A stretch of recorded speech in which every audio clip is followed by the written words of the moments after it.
Listen, bro, the lyra does not need this. People love playing Hearts of Iron. Eating pussy is the basic, bare minimum thing you can do. Where did they find these people, dude? And women want to have sex with you? Your job is posting, you're gay, okay? God, I hate women so much!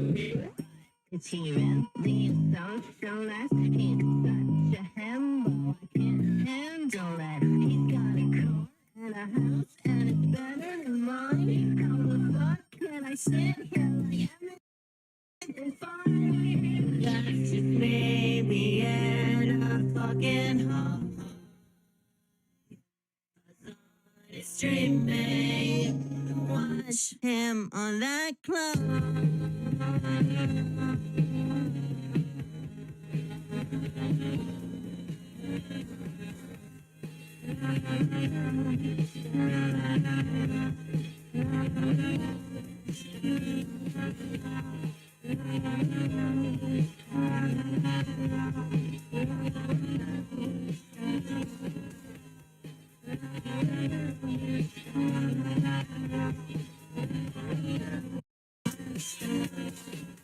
What's going on, everybody? I hope everyone's having a fantastic evening, afternoon, pre-noon, no matter where you are in the world. I'm Hassan Piker, and this is the Hasanabi broadcast coming to you live from sunny California, Los Angeles, folks. We're live and alive, and I hope all the boys, girls, and MBs are having a fantastic one because today's a beautiful day. Today's a wonderful day. Today is Monday, News Day, coming to you live from Antifa headquarters. Antifa headquarters, your CEO, Hassan Hasanabi Piker, CEO of the Antifa Brigade.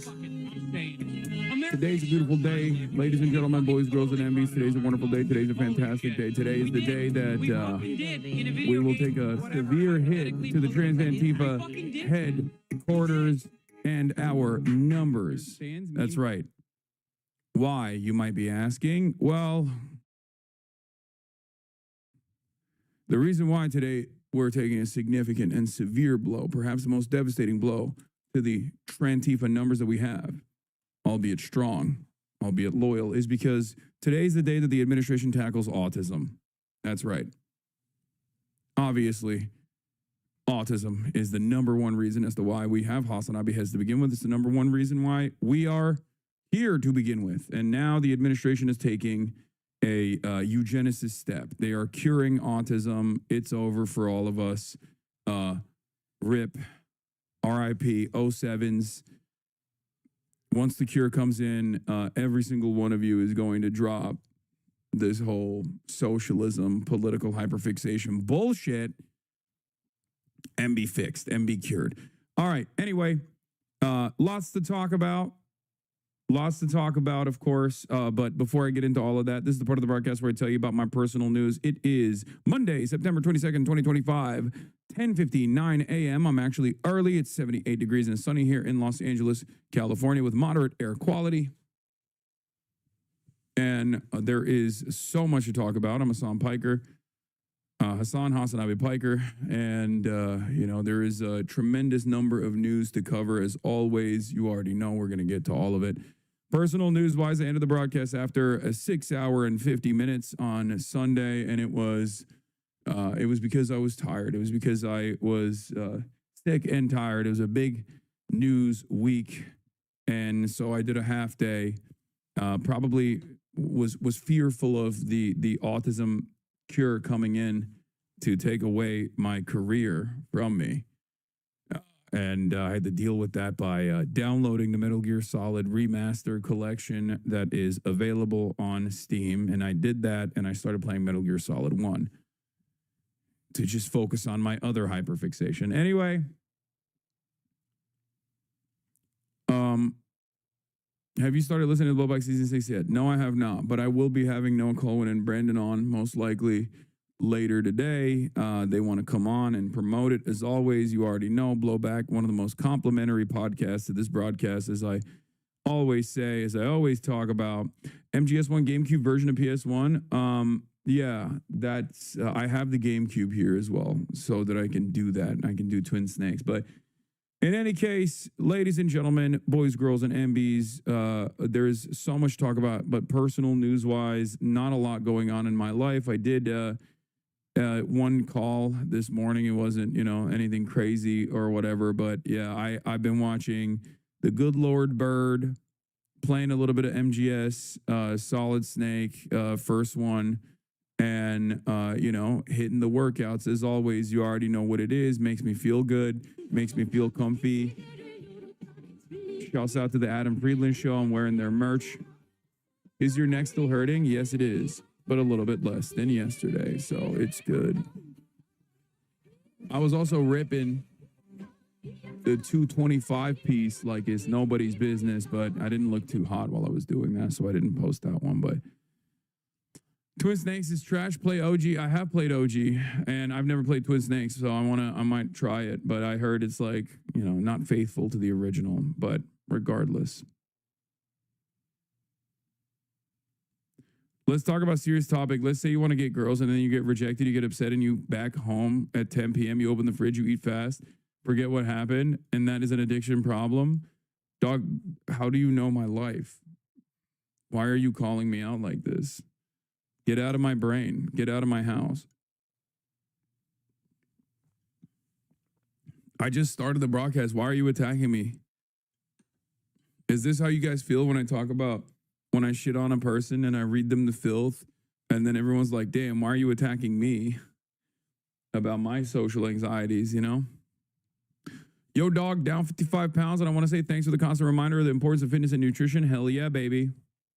Hassan, I'm sadly Italian. Today's a beautiful day to be Italian. Are you kidding me? This is the most ciao bella ciao day of all time, of all days. There's a general strike taking place in Italy right now. Are you kidding me? This is the most pro-Italian you will ever see me. Do you understand?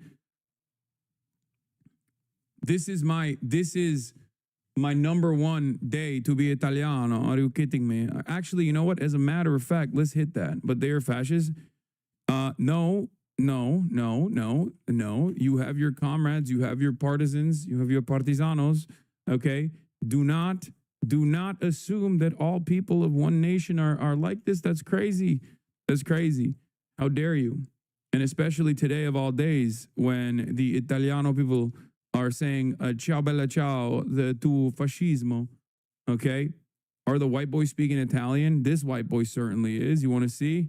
In honor of the general strike that's taking place in Italy right now, as Italians from many different walks of life have taken it up to the streets and are doing a 24-hour general strike that started last night, I will be playing this. Aspettando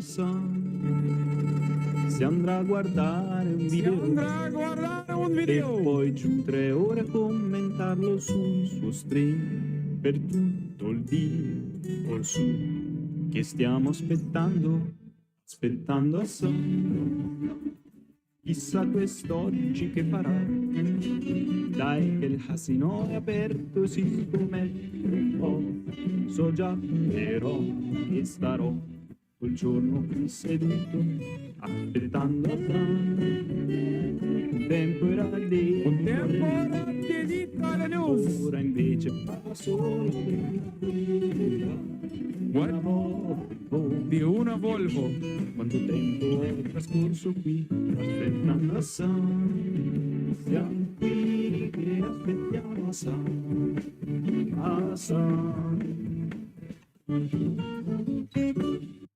There it is. Was in choir, by the way.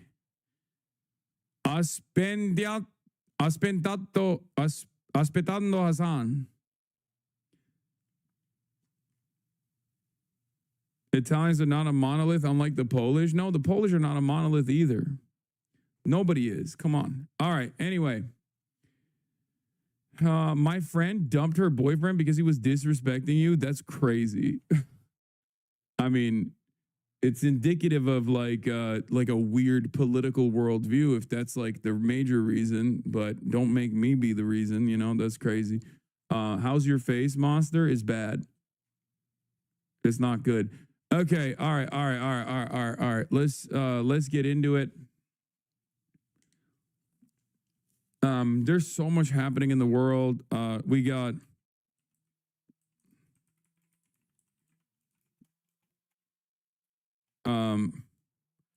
Trump to cure autism. Can I talk about annoying stuff if you don't mind? No, I do mind. Don't do it.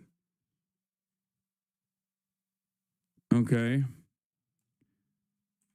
Kirk Memorial turns into political rally as the right swear on revenge. Ethan Klein apology tour? What does that mean?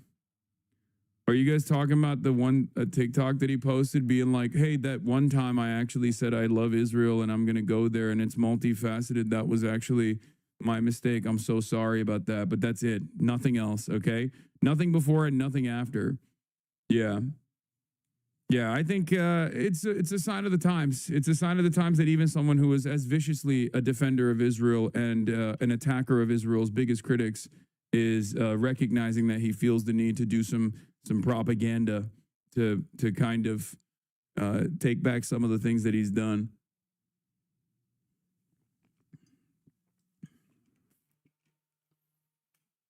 Yeah. That's cool, though. Hassan, look at these rats jumping ship. Yeah. All right. Banger episode of the Fear and Podcast. Oh, yeah, that's right. The Fear and Podcast came out. Loved Israel so much he lost one of his coolest friends and blew up a successful podcast. Don't even get me started. Anyway, Trump to cure autism, Kirk Memorial turns into political rally as the right swear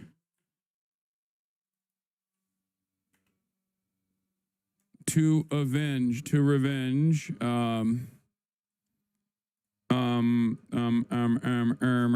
Oh my God, it's so loud here. Ermagerd.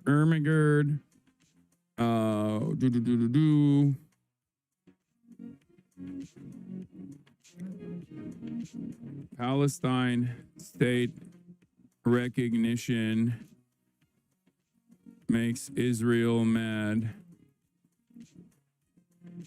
But is this... Are you perfect? This is chatting. I want to talk. Dude.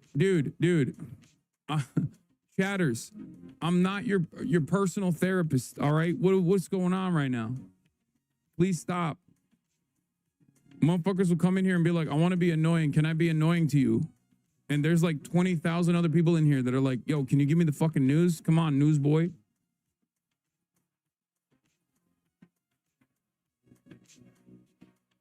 Okay.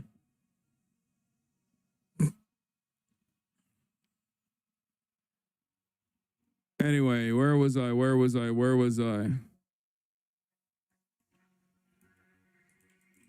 Cynical posturing.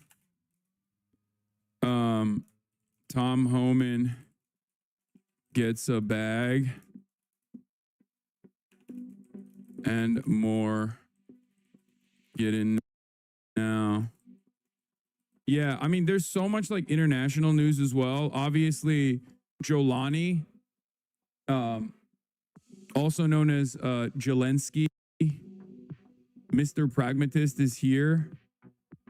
And he is in the United States of America and he got a visa. So we got that. We got so much happening, you know. Will the rapture take place tomorrow?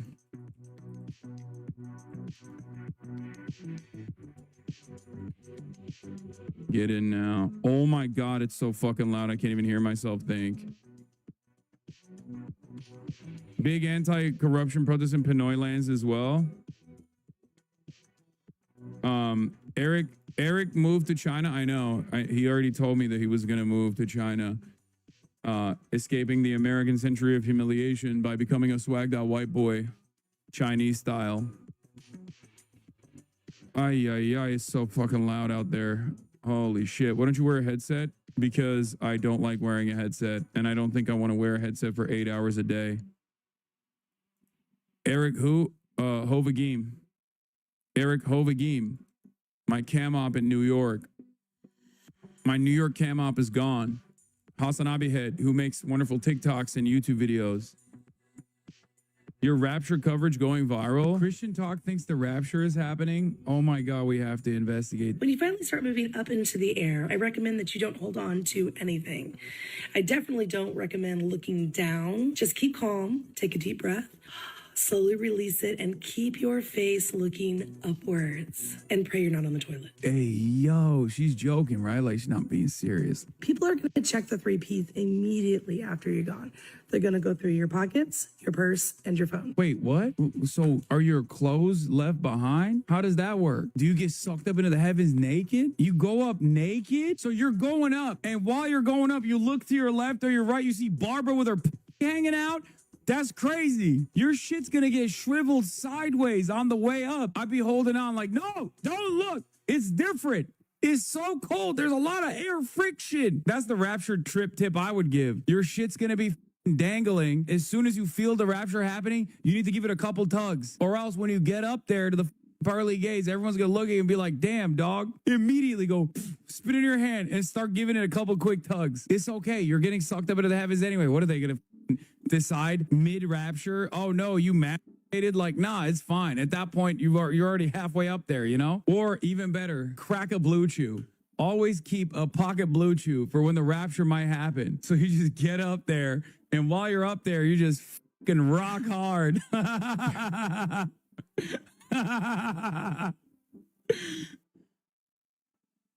The aliens have the perfect opportunity to do something hilarious. It always fascinates me how every time the Rapture doesn't happen, they just don't address it. So this is how I'm getting into heaven.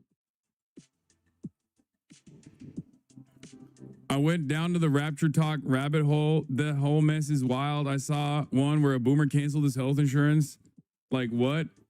Bro, I'm telling you, the Rapture talk stuff is so crazy, man. It is so nutty. The stuff that they are, we'll investigate a little bit further. Like, they think they're going to become closed. Like, they're going to get closed. You know, they just straight up think that. And I guess, like, when people say, oh, it's like 2012 all over again, but like, this is the most insane Americans have been. So it makes sense that you would see more and more people running around with the notion that they're actually running around with the idea that they're like turning into like, there's gonna be more Rapture style conspiracies, I think, right? There has to be, because why wouldn't there be? People are insane, dude. People are fucking nuts. We are worse and more insane. Americans are more insane than we have been at any other point in time, I think.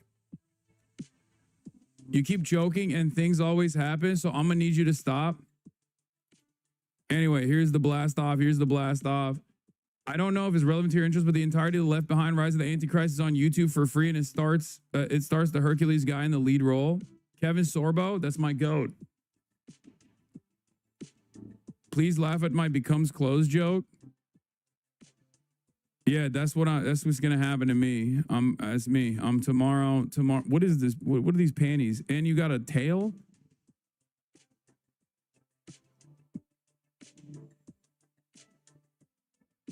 (2012, 2009, 2015, 1994. I lost count. 2002. They thought Y2K was gonna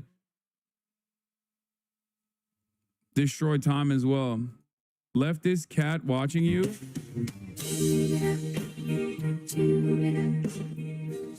It's because I'm Turkish. Automatically, as a Turk, I'm friends to the cats. Okay? I might always talk about having beef with the cats and then, going back and forth on my beef with the cats. But ultimately, as a Turk, I exhibit the aura that cats fuck with. You know what I mean? It's just, that's what it is. Turkish people, specifically the Ummah, like Muslims love cats. They don't fuck with dogs at all. Okay? For those of you who don't know, Muslims don't fuck with dogs as much. They think dogs are like unclean. They actually don't think that dogs should ever be in the home and stuff. Like, they got a lot of like weird hang-ups about dogs. I mean, they have working dogs, right? At the farm and stuff like that. But they don't really fuck with dogs that much, but they love cats. If you go on like Muslim Talk if, and this has existed for years and years, even before TikTok, like, you know, your unks and your aunties are always sharing like videos of cats that step over the Quran. They don't touch the Quran because they respect it. You know, there are famous cats in the Muslim world. Like there are a lot of, yeah, Sister Minnie.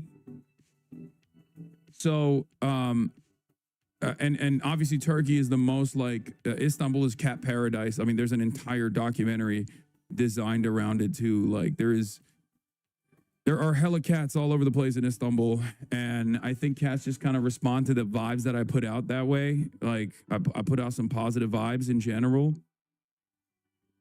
With cats, with respect to cats, and that's just what it is. She's probably not Muslim, but shout out Piari. Mashallah, Sister Minnie. Yeah. But I guess having beef with cats is the most cat-like quality that I have. All this Rapture shit was started by South Africans as imperial revenge, and I've never been more patriotic.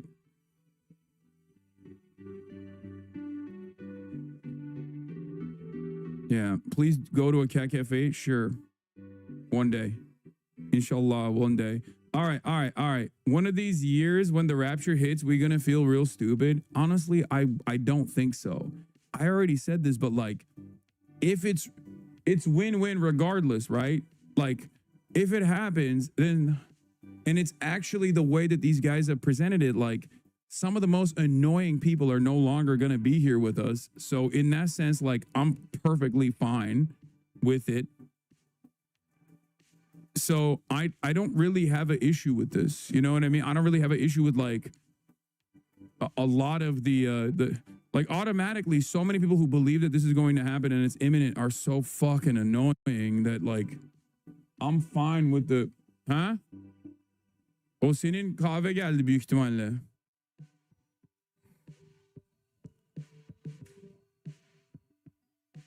Like I don't really mind it, you know?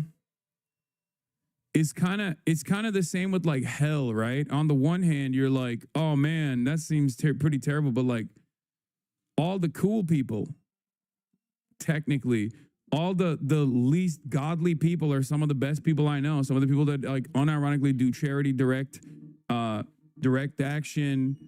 These like you know, these people who are socialist, communists, if they're all going to hell, then like I'm chill down there. You know what I mean?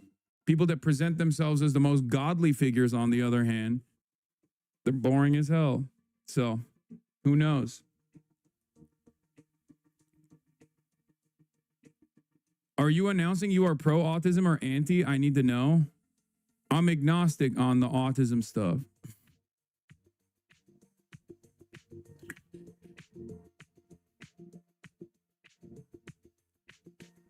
Anyway, Donald Trump is going to be delivering a major announcement on autism. It's scheduled for 1 p.m. We're obviously going to be looking at that when that happens. But before we get to that, let's get started. Don't get it twisted. Rapture talk is something that we're going to be covering as well. But first and foremost, we're going to begin with conservative activist Charlie Kirk was remembered by thousands at the memorial service. And it started off as like a regular ass Christian memorial. It started off with like, you know, talking about how godly Charlie Kirk was, how good of a Christian Charlie Kirk was, and how wonderful of a person Charlie Kirk was. Then they slammed a little bit of Christian rock in between. We didn't watch any of that stuff because that stuff is like really boring for me. And then very quickly, I think there was a pivot when Benny Johnson went on stage. And once Benny Johnson went on stage, it turned into a revenge tour. We're going to do revenge on them. Who is them? Anyone and everyone that's ever been like, I don't really fuck with the Republican ideals, dog. That's it. That's basically what it is, okay? That is precisely what is going on here. They just turned this into a massive political rally to talk about how they're going to enact revenge on the enemies of the administration. The reality of the matter is I don't think a lot of political normies who even found themselves on the conservative side think that this is appropriate. I'm gonna map out the average American's position for you, okay? Do you want to know what the popular position on this is? I know it sounds self-serving, but it's the position that I hold, which is no one should be killed for their political opinions, obviously, duh. political violence is unacceptable, duh. And also, I don't really fuck with Charlie Kirk's political positions in general. I think those three things are literally like, if you want to understand what the average American's perspective is, it's that. I don't really know a lot about Charlie Kirk, but the things I've seen, I'm not too fond of. And also, I don't think he should have been killed. Okay?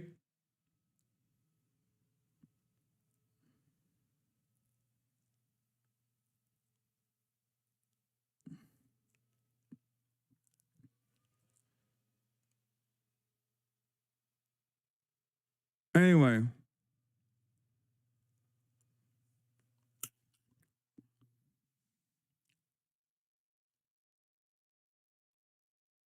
But let's see how the media is covering it. And then I'll talk about how dangerous it is, in my opinion.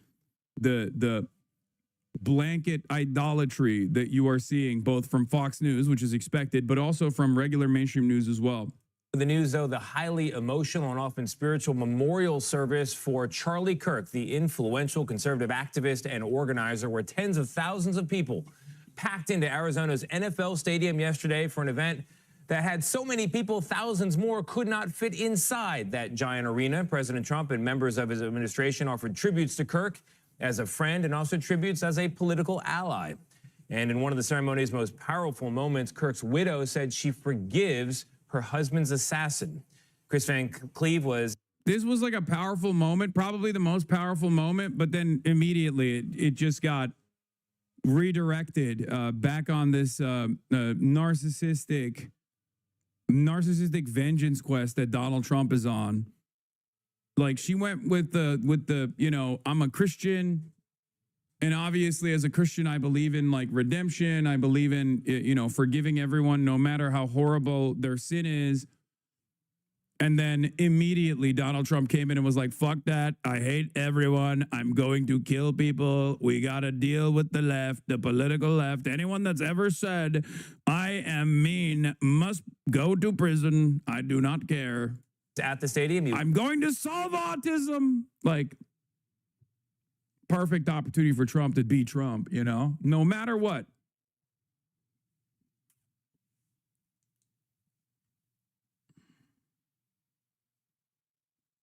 Was inside for this event, and this morning he is at the Phoenix headquarters of Kirk's political organization, Turning Point USA. Chris, good morning.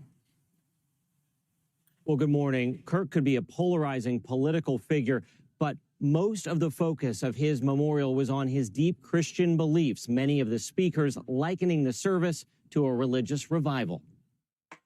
In an emotional tribute Sunday, Erica Kirk spoke of the devout Christian values she shared with her late husband, Charlie, and offered these words to his assassin. On the cross, our Savior said, Father, forgive them, for they not know what they do. That man, that young man, I forgive him. Now, the CEO of Turning Point USA, the conservative organization her husband founded, Kirk pledged to grow the movement and encouraged young people to step into their faith. The answer to hate is not hate. The answer we know from the gospel is love, and always love. Moments later, President Trump, the event's headlining speaker, struck a different tone. That's where I disagreed with Charlie. I hate my opponent. The president spoke on a wide range of topics for more than 40 minutes and called Kirk's death But she wants the death penalty, Lamau, what bullshit? No, actually, she gave an interview to the New York Times the day prior, and they straight up asked her, like, do you want the death penalty? And I'm pretty sure she said no.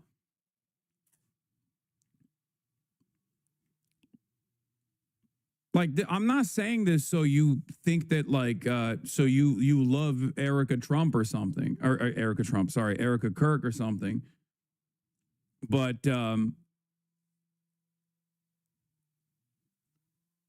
she dead ass hit the Christian line bar for bar. Like, it was definitely surprising. Now, do I think it's because she is what do you call it? Like, do I think it's because, like, she Like, would she have the same attitude if it was like a trans shooter or whatever? I don't know. But this quote is quite something. Erica Kirk on whether she wants the death penalty for her husband's killer. She added, I've had so many people ask, do you feel anger towards this man? Like, do you want to seek the death penalty? I'll be honest. I told our lawyer I want the government to decide this. I do not want that man's blood on my ledger, because when I get to heaven and Jesus is like, an eye for an eye, is that how we do it? And that keeps me from being in heaven, from being with Charlie.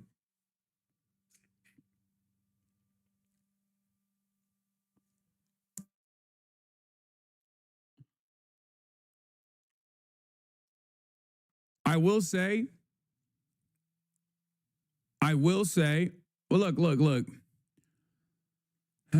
You just got to take it. You just got to take whatever these guys present that is a little bit different and marginally off the trajectory that the ship is heading in. Okay, I'll take it. Anyone that at this moment says like, hey, we shouldn't be focusing on revenge, we should be focusing on a mission of love or whatever, no matter how hollow, no matter how empty, I'll take it. Maybe some Christians heard that, you know? You see what I'm saying? Because, like, Donald Trump is the fucking Antichrist, okay? The way Donald Trump moves is straightforwardly, the way that Donald Trump moves straightforwardly is like the Antichrist, okay? He does not give a single shred of a damn about Charlie Kirk. He doesn't care about anybody else. He just wants vengeance. And it's not even vengeance towards those who have wronged the Charlie Kirk. They're just farming this. They're just farming Charlie Kirk's death to try to get as many people on board with what comes next. A political agenda that is objectively unpopular. A political agenda that is objectively unpopular by the right as well, because targeting political dissidents has been a major fear of the right. I'm not talking about like the right in politics, the right in positions of power. I'm talking about like regular ass people who consider themselves to be conservative, who vote for the Republicans. Like, that is a real point of contention for a lot of people, and a lot of Americans, regardless of background, actually do love the First Amendment. Now, during the McCarthyism fears, there was obviously a political objective to destroy any sort of political organizing on the left, socialism, communism, the Red Scare, as you guys know. And there was a lot more appetite for this kind of authoritarian behavior from the government than I suspect there is right now. That's the difference. The difference is, if we're talking about like, will they be able to garner enough? Will they be able to farm enough anger and resentment to get fully on board with this vengeance quest that they objectively throw aside like the First Amendment with no fears of repercussion that might come in their direction down the line? And I don't know. I don't think that that's the case.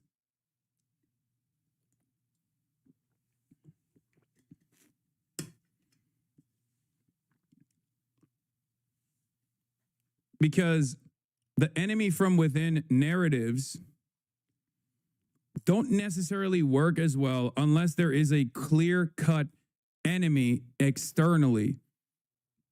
So the Red Scare worked when we were doing the Cold War against communism, against communist USSR. And do a lot of people hate China in America? Absolutely. But there isn't the same level of unconditional hatred for China and an ideological hatred for China as it existed, I think, against the USSR during the Cold War, during the peak of the Cold War. And therefore, punishing political dissidents in this country in this very moment, while the middle class is being shredded, while people are obviously experiencing a lot of economic hardship, is not going to be a super politically convenient move. Do you see what I mean?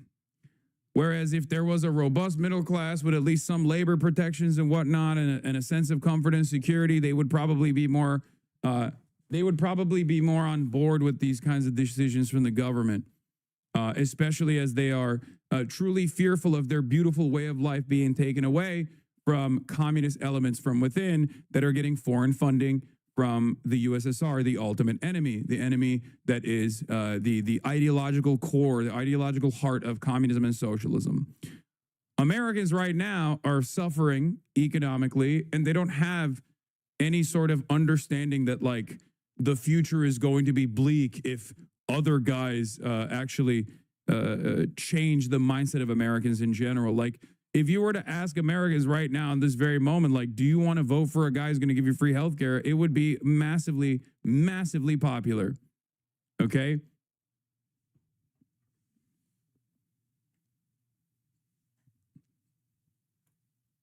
You're like, if an uncle who yaps into the night got podcast equipment, thank you. I think there is a lot of discontent and there is a lot of fear. There's a lot of uncertainty in the hearts of many Americans. And I'm not so certain that the administration can successfully redirect that anger and animosity back to left elements within American society. They're trying to do that with Charlie Kirk by memorializing Charlie Kirk as this beacon, as this vessel. But again, while he was known by many, especially older people, right? His opinions and his worldview wasn't necessarily so popular as this administration presents it, because this administration is not as popular as they want to be. So they're basically presenting a false narrative here by cynically weaponizing Charlie Kirk's assassination to make it seem as though their opinions are incredibly popular and everybody loves it. And it's just this like left narrative that wants violence and wants to kill people for being godlike, for being Christian-like. And that's simply what this is, for wanting to have a family, that kind of thing. As I've said time and time again, only weak administrations behave in this way to punish political dissidents. If you are strong, you would not feel the need to do things like this. So that's where we're at. And I'm not so certain that this like war on Christianity style narratives are going to be super successful in getting enough people on board with the persecution of leftist and liberal voices and leftist and liberal people alike. So yeah, let's continue. Attack on the entire nation. The gun was pointed at him, but the bullet was aimed at all of us. Several members of the president's inner circle and cabinet spoke Sunday as an overflowing crowd packed State Farm Stadium, the largest venue in Arizona, to celebrate Kirk's life. Now, our whole administration is here, but not just because we love Charlie as a friend, even though we did, but because we know we wouldn't be here without him. The 31-year-old Kirk's rise to prominence was fueled in part by his debates with students on college campuses across the country. He became a mainstay on the campaign trail and galvanized young people to vote for President Trump. You know, I watch Charlie Kirk's videos pretty much every day. Once again, this narrative, as I went through it piece by piece, is also not correct. This narrative is incorrect. This is a false reality that mainstream media is presenting. The evidence actually backs up the opposite of this, okay? And this is something that I already mentioned. The notion that like Charlie Kirk was anything beyond a nominal figure in this massive swing of the Gen Z vote in the direction of Donald Trump was already one that I was scrutinizing, was skeptical of. But it turns out there are more polls that came out after his demise that show that he actually did not have a major impact whatsoever. He did not have a big impact on this at all. Now, the reason why I say this is because, one, the initial reason as to why I said that this was not like, this was a consequence of systemic factors was because the Gen Z vote has already swung back in the opposite direction. The Gen Z approval has swung against Trump pretty aggressively over the course of the past 8 months, okay? And Charlie Kirk was still very much in operation during that time, and yet he was unable to keep the base of support on Gen Z support for Donald Trump. Okay.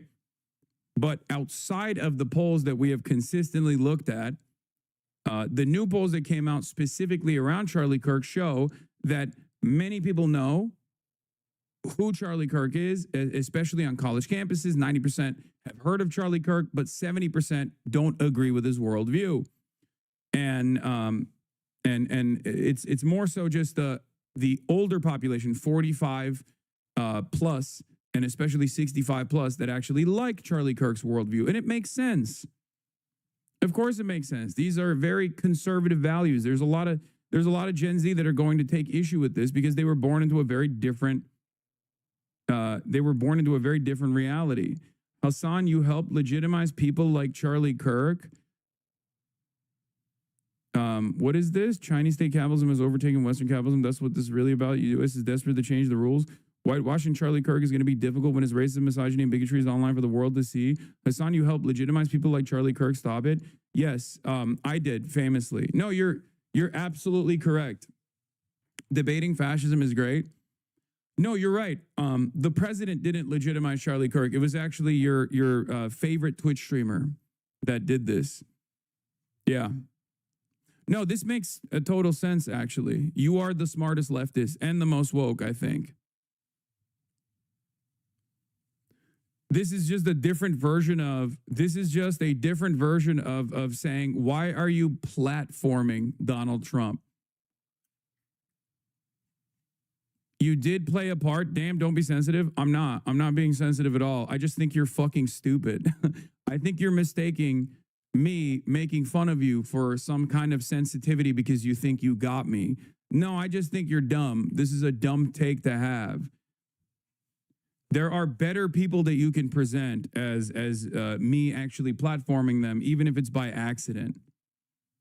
Charlie Kirk is not one of those people because his platform grew completely outside of my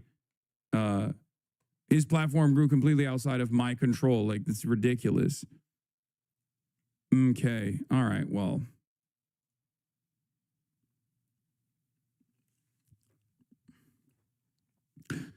As far as platforming people goes, I think you guys know my assessment on this. Once a figure is no longer just like a irrelevant figure on the sidelines, no matter how ridiculous their ideas are, if their ideas have become normal, if their ideas are becoming normalized, there is use in tackling those ideas directly. Okay?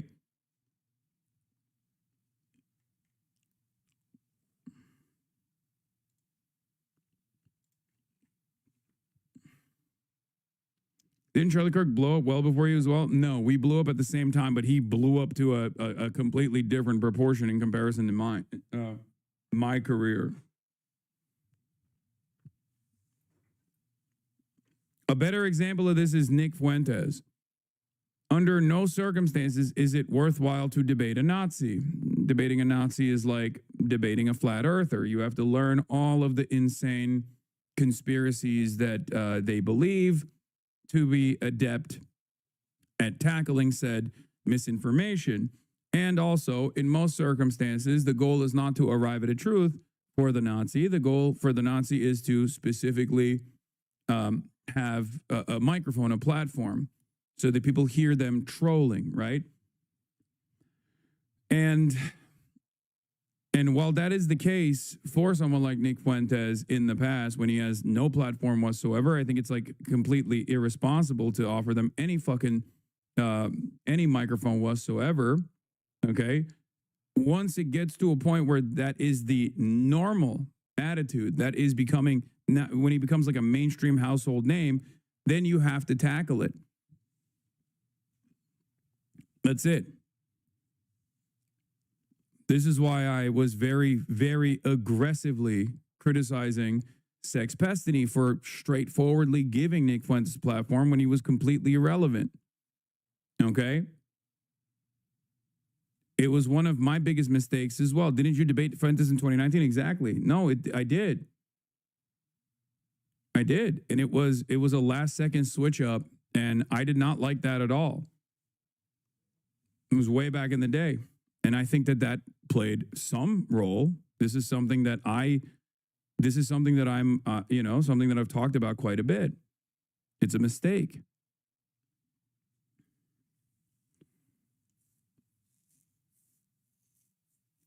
So, also watching and deconstructing their arguments is literally the only way to move the compass in the other direction for some people. Yes.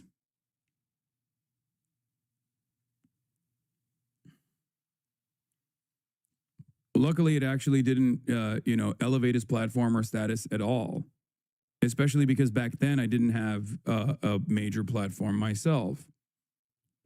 But these last 2 years have been a very different ballgame, right? Yeah, my reach in 2019 is not even remotely comparable to my reach now. So,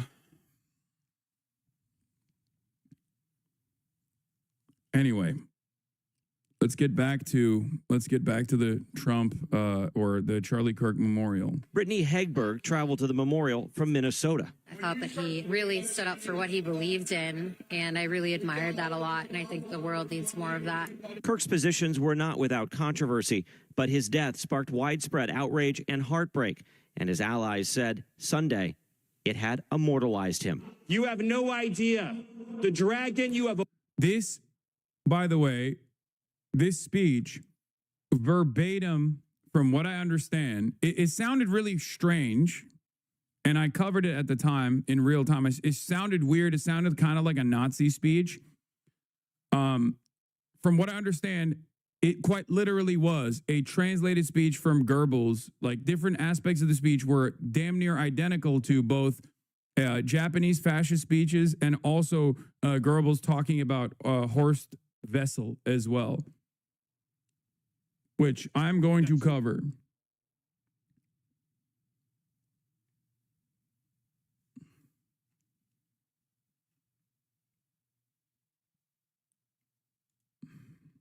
But the storm is coming. Yeah, here's a side-by-side. There's we'll obviously look at this as well. I hope they lean into wicked and wickedness. It's literally part 2 of the Wicked movie showcases terms. What? Wicked and wickedness. This accurate, near verbatim translation of key passages from Joseph Goebbels' speech titled "The Storm is Coming," original German, Der Strom bricht los, delivered on July 9th in 1932 in Berlin. This was a campaign rally speech in the lead up to the July 31st, 1932 Reichstag elections, where Nazi Party achieved its peak pre-1933 electoral success. Goebbels, then the Nazi Gauleiter of Berlin, used the speech to rally supporters by invoking the martyrdom of Horst Wessel, a young Nazi stormtrooper killed in 1930, later mythologized in Nazi propaganda as the author of their anthem, "The Horst Wessel Lied." Wake up, America, this user says. I brought up the Horst Wessel comparison the first day, and it is very clear that, like, Stephen Miller is very familiar with this. Horst Wessel Lied. Horst Wessel Lied. He looks exactly like Goebbels.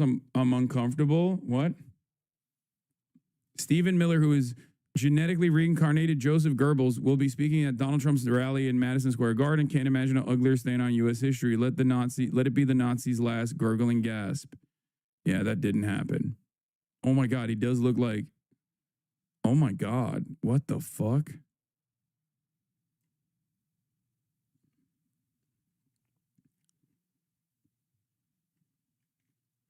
Stephen Miller is also Jewish, by the way, for those of you who don't know. Obviously, that hasn't stopped him from leaning into this Nazi shit, though.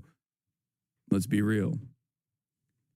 But I guess it's a sign of the times that American fascism is more diverse than previous versions of fascism, and a lot of people don't understand that. A lot of people have a hard time coming to terms with that.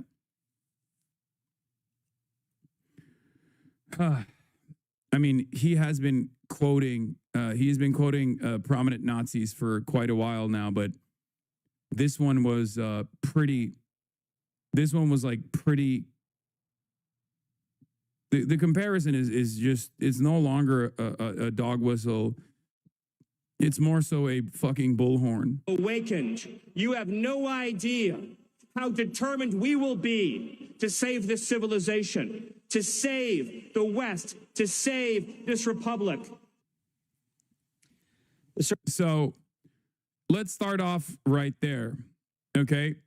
So for those of you who don't know, I briefly covered the Horst Wessel comparison in the past, like in the immediate aftermath of Charlie Kirk's assassination, saying how I was worried that the Republican Party would basically use this as an opportunity in the same way that the Nazi Party did, memorializing Horst Wessel to basically memorializing Horst Wessel to be like a rallying cry to attack the communists and the leftists and the enemies, right? Because Horst Wessel was a stormtrooper that was killed in his home by two, I believe, Jewish communists, as a matter of fact. They walked up to his house and they shot him dead, okay? He was a Nazi Party member. He joined the SA. In May 1926, the Viking League and the Olympia Association were banned in Prussia when it was discovered they were planning a coup against the government. Realizing the League would not achieve its self-defined mission and was moving in the direction of tolerating the parliamentary political system, Wessel resigned from it on the 23rd of November 1926 at age 19. On the 7th of December, he joined the paramilitary, the Storm Detachment, Sturmabteilung, I'm butchering all that, Storm Detachment, or SA, of Adolf Hitler's National Socialist German Workers' Party, NSDAP, or the Nazi Party. He later commented that over 2/3 of his colleagues from the Viking League had already joined the SA and the Nazi Party. Part of the attraction of the NSDAP to Wessel was Joseph Goebbels, the party's newly appointed regional leader, Gauleiter of Berlin, about whom he would later say, there was nothing Goebbels couldn't handle. The party comrades clung to him with great devotion. The SA would itself be cut to pieces for him. Goebbels, he was like Hitler himself. Goebbels, he was our Goebbels. So like this is Horst Wessel talking about Goebbels and why he joined the SA, okay? The Storm Detachment of Hitler's National Socialist German Workers' Party, NSDAP, or also known as the Nazi Party. So basically, as far as activities goes, in August 1927, Wessel traveled in a group of 50 SA men to the Nazi Party rally in Nuremberg, which he described as flags, enthusiasm, Hitler, all of Nuremberg, a brown army camp. It made an enormous impression. Wessel was with other Berlin-based Nazis making up a group of 400 led by Goebbels. At the time, the SA was banned in Berlin. When they returned, they were arrested. Wessel soon impressed Goebbels. In January 1928, a period in which the Berlin city authorities had banned the SA in an effort to curb political street violence, Wessel was sent to Vienna to study the National Socialist Youth Group and the organizational and tactical methods of the Nazi Party there. In July 1928, he returned to Berlin to recruit local youths and was involved in helping implement a reorganization of the NSDAP in Berlin into a cell structure similar to that used by the German Communist Party, the KPD. Wessel did this despite SA rules forbidding its members from working for the party. Wessel became the street cell leader of the Alexanderplatz Storm section of the SA. In May, he was appointed a district leader of the SA by Frederick Schein, where he lived. So basically, he was as far as like the local militancy goes, he was a formative part of the stormtroopers at the time. Okay. The reason why all of this stuff is important is because it builds up to why he was assassinated. And at around 10 p.m. on 14th of January, 1930, Höchler and Erwin Ruckert, another member of the KPD, knocked on the door of the room where Wessel and Jannica lived. Jannica was, I believe, a prostitute who was, or a former prostitute who became his lover, Horst Wessel's lover. While the remainder of the gang of at least a dozen men waited on the street outside. When Wessel, who was expecting a visit from the leader of another SA Strum group, opened the door, he was almost immediately shot at point-blank range. Okay? Although it was later claimed that Wessel had attempted to draw a gun and so had been shot in self-defense, this was denied by eyewitnesses who said that he had been given no time to react. The attacker searched the room removed a pistol from the wardrobe and a rubber truncheon, and fled the scene, returning to the rest of the men in the street. The entire group then returned to their usual nighttime activities. Even as Vessel was lying seriously wounded in a hospital, Goebbels was already releasing reports asserting that those who had carried out the attack were degenerate communist subhumans. Before they had actually figured out who was responsible for the assassination of Horst Wessel, Goebbels, the propaganda minister, immediately decided to lay the blame, and this time it was correct, on the KPD. Okay? Wessel received medical attention and recovered somewhat, but eventually died in the hospital on the 23rd of February from sepsis contracted in the hospital.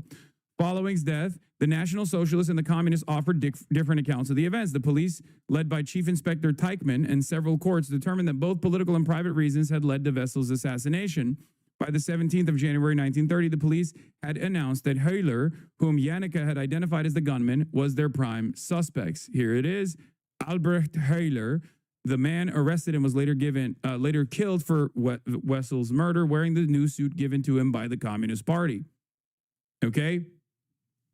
It was then reported by a non-Nazi and non-communist newspaper that Janneke had known Höhler prior to the murder because Wessel had used her to spy on those of her former clients who were communists. The communists claimed that Höhler had been Janneke's pimp until Wessel stole her from him, and that this was the motive behind the shooting. Janneke denied these stories, saying that she had never been a spy for Wessel and that she knew Höhler only as an acquaintance from the streets. The police and courts believed her, and Höhler was quickly arrested. After a trial, he was sentenced to 6 years imprisonment for the shooting. The light sentence was a result of the court's finding of extenuating circumstances. 7 accomplices were found guilty and sentenced to jail. But this is not the main story. The main story here was how Goebbels actually, in the past, had looked to high-profile assassinations of Nazi Party members as a way to memorialize these people and deify these figures, and also use it as an opportunity to talk about the violence that was coming from the degenerate communists and the Jews. Okay? Here it is, as the Wikipedia article also correctly points to. Goebbels had been looking for someone to turn into a martyr for the Nazi cause. His first attempt was Albert Leo Schlager, a Freikorps member and a saboteur who was caught attempting to blow up a train in the Ruhr region, which was occupied by French troops in retaliation for Germany's not adhering to its schedule of reparation payments. Schlager was executed by the French, and his grave later became a Nazi shrine. There were also 16 Nazis who had died during the beer hall push, who were honored with a public ceremony every year on the anniversary of the push. A memorial which passersby had to salute was built for them in Munich. Okay, with 2 other party members who headed the list that the party later made of those members of the movement who have been murdered. Goebbels did not even make an effort to martyr them. Goebbels saw in Wessel's shooting the possibility of a propaganda bonanza. He eulogized Wessel in his newspaper, Der Angriff, in overtly Christian tones. A Christian socialist, a man who calls out through his deeds, "Come to me, I shall redeem you." A divine element works in him, making him the man he is and causing him to act in this way and no other. One must set an example and offer himself up as a sacrifice. Well, then I am ready. Goebbels' plan was to turn Wessel's funeral into a mass demonstration full of speeches and processions of SA men in uniform, but he could not get the necessary police permits to do so, even after Wessel's sister requested President Paul von Hindenburg to relent. Wessel was buried in Berlin on the 1st of March 1930. Contrary to Nazi claims, there were no attacks on the funeral procession, even though they claimed that there were, which Goebbels claimed was watched by 30,000 people. The funeral was filmed and turned into a major propaganda event by the Nazi Party. Wessel was elevated by Goebbels' propaganda apparatus to the status of a leading martyr of the Nazi movement. Many of Goebbels' most effective propaganda speeches were made at grave sites, but Wessel received unusual attention among the many unremembered stormtroopers. In an editorial in the People's Observer, Alfred Rosenberg wrote that Wessel was not dead, but had joined a combat group that still struggled alongside them. Afterward, Nazis spoke of how a man who died in conflict had joined Horst Wessel's combat group or had been summoned to Horst Wessel's standard. The Prussian police had outlawed public gatherings and the display of swastikas at the funeral procession, with the exception of a few Nazi party vehicles. Wessel's coffin was paraded through large parts of the center of Berlin in a procession lasting many hours. As the coffin reached Billowplatz, now also known as the Rosa Luxemburg Platz, shouts out the Rosa, communist hecklers began singing the Internationale in an attempt to disrupt the event. The police were unable to prevent abusive shouts and at some point flying rocks. No major clashes had occurred, although some had written to Wessel the Pimp, a last Heil Hitler in white paint on the cemetery wall. In attendance at Wessel's funeral were Goebbels, who delivered the eulogy. I'm going to now look at the eulogy that Goebbels delivered at Horst Wessel's funeral proceedings. Okay? The reason why I'm saying that, the reason why I wanted to bring this up is because Stephen Miller's sentiment expressed is damn near identical to what Goebbels had said and what he chose to do with the memorialization of Horst Wessel. You're really bad at German? Sorry, brother. I don't care. I am trying to basically fucking describe to you the events as quickly as possible, giving you a brief history lesson about Nazis' rise to power, and then making a comparison to modern times and how it's being utilized in a similar fashion. Please, Jesus Christ, stop hyper-focusing on this. If there's a documentary or of some sort that you guys could actually show me, that could be, interesting. That could be something that I would love to see. There is one that's like a short story, obviously, about the Horst Wessel Horst Wessel. Or Raise the Flag is the national anthem of the Nazi Party from 1930 to 1945. The song is named after a member of the Sturmabteilung, Horst Wessel, who was killed in 1930. The lyrics of Horst Wessel Lied were written in 1929 by Sturmführer Horst Wessel, the commander of the Nazi paramilitary force, known as the Brownshirts or Sturmabteilung in the Friedrichshain district of Berlin. Wessel intentionally mimicked the military style of the Communist Red Front Fighters League in creating songs for the Sturmabteilung, hoping to provoke attacks on the SA forces while boosting the morale of SA members. Horst Wessel was the son of a pastor and had a university education, but worked as a construction worker. In addition to leading Sturm 5, Wessel had a passion for music and even formed a brass ensemble to provide uplifting music for his subordinates. Wessel gained popularity when he led the SA attack on Fischkirch, a poor district in Berlin, on the orders of Joseph Goebbels. In truth, these attacks were just minor altercations, but one attack took place outside the tavern that the local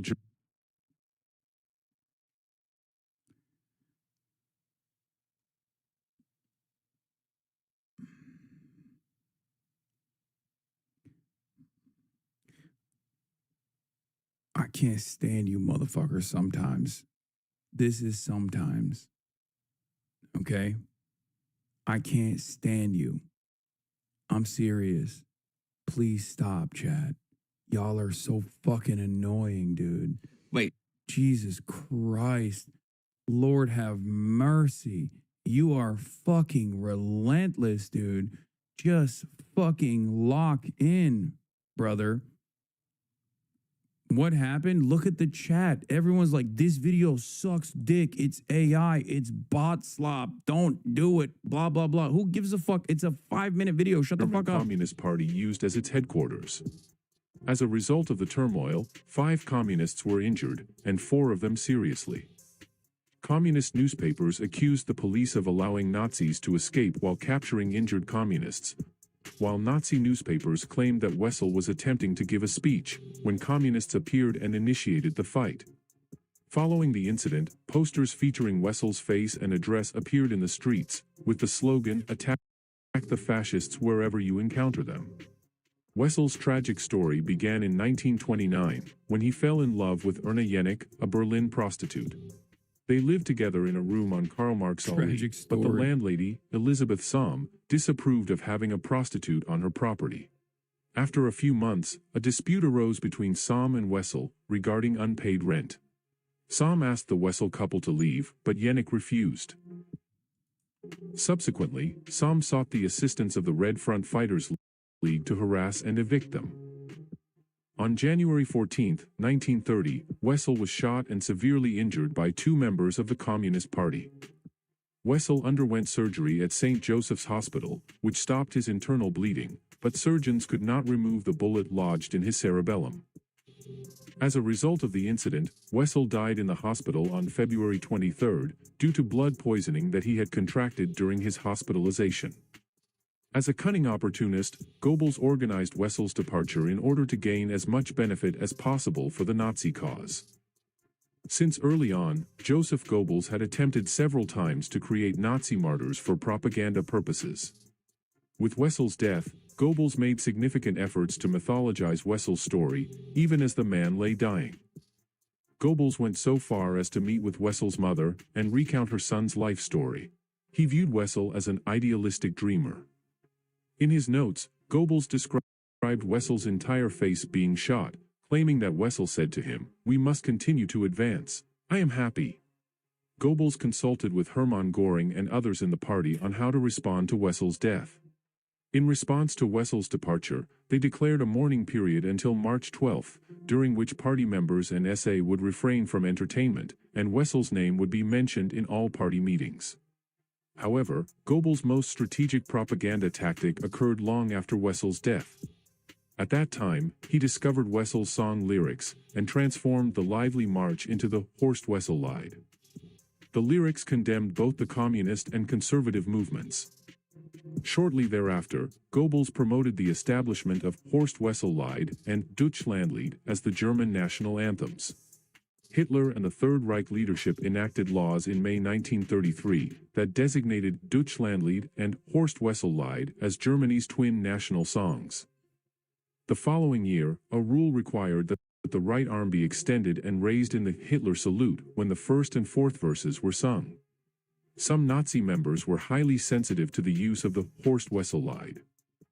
One Nazi youth even stated that it was not the type of music to be played for mixed gatherings, and in a flippant manner.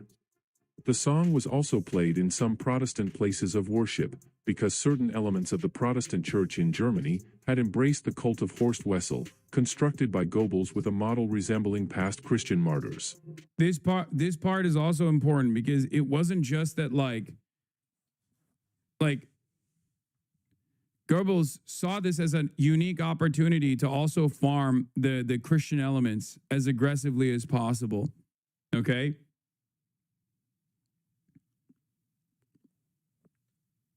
And Goebbels was not able to Goebbels was not able to persuade Hitler to attend Wessel's funeral. Hitler did, however, speak at Wessel's grave 3 years after his death on the 22nd of January, 1933, for the dedication of a memorial. The memorial, which was cubic in design, had a metal-leaning flag and a wreath on top. It featured Horst's name on the front and on the back, and the names of his father Ludwig and his brother Werner. Hitler called Wessel a blood witness whose song had become a battle hymn for millions. He said that Wessel's sacrifice of his life was a monument more lasting than stone and bronze. So it took years for this propaganda apparatus to basically memorialize Horst Wessel, but unlike the other people that Goebbels tried to turn into martyrs for the Nazi cause, this one actually stuck. Of course, we are achieving this in record time in this day and age because the information landscape is different.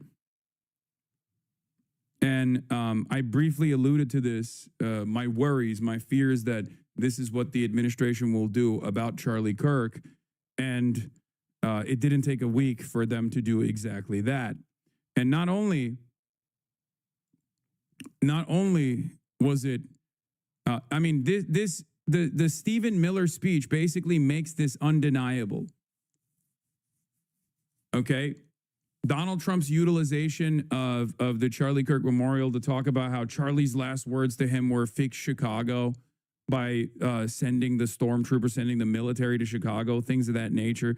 Everyone is basically talking about, you know, Charlie would have wanted this, Charlie would have wanted that, over and over and over again. Okay, stop sending me the George Carlin clip.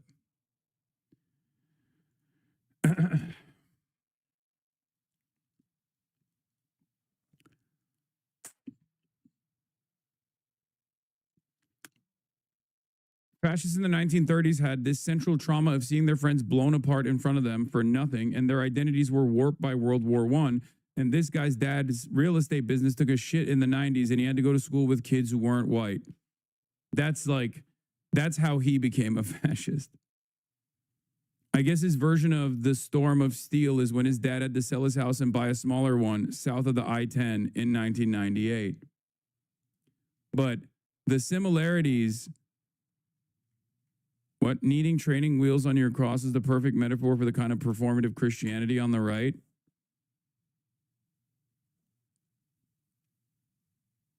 Yeah. Did I miss the autism announcement just got here? No. It hasn't happened yet. You made Charlie millions by correctly ridiculing his pitiful salary in his early TP days. Candace was his bestie, but neither of you were invited to the memorial service. I made him millions. What? No, I didn't. Also, why the fuck would I be invited? Are you crazy?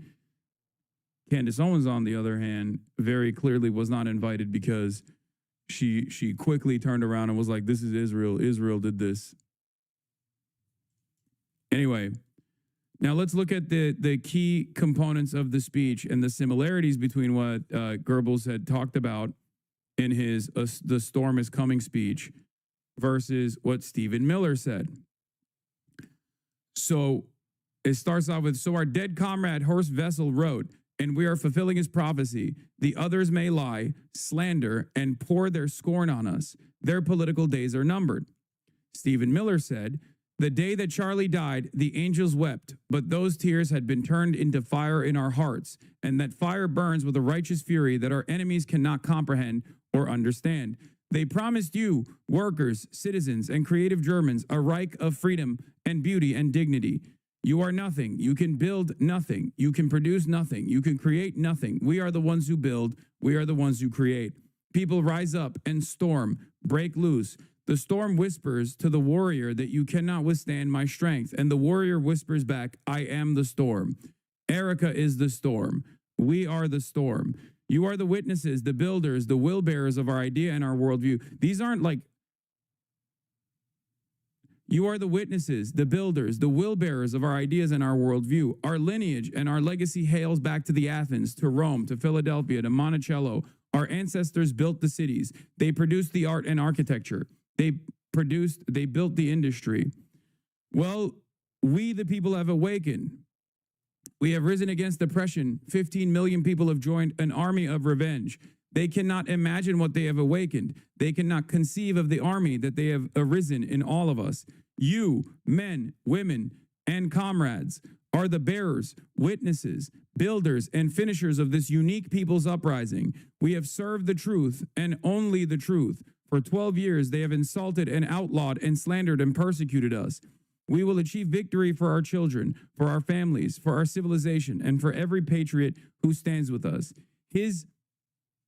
Not gonna lie, these things are nothing alike. It's because the entire speech is a combination. This entire speech from Stephen Miller is a fucking combination of numerous different Nazi speeches, some of which directly comes from the memorialization of Horst Wessel, but many others directly from, even down to like building the legacy. Our legacy hails back to Athens, to Rome, to Philadelphia, to Monticello. Of course, no fucking Nazi is going to talk about Philadelphia in their speeches, but it's basically just like taking a lot of Nazi sentiment, talking about lineage, talking about how like white people and white people's mythology is what is at stake here, which was the exact fear that Nazis tried to instill in their folk, right? I don't understand the Philly inclusion. What do you mean? He's like tying America to the fucking Fourth Reich by saying this is a continuation of whiteness, which is ironic because obviously Rome was not a fucking continuation of whiteness anyway. But it didn't stop people from LARPing as though they were Roman, even though Romans themselves were brown as fuck and gay as fuck too. One of the most diverse empires of all time, led by the brownest motherfuckers you've ever seen.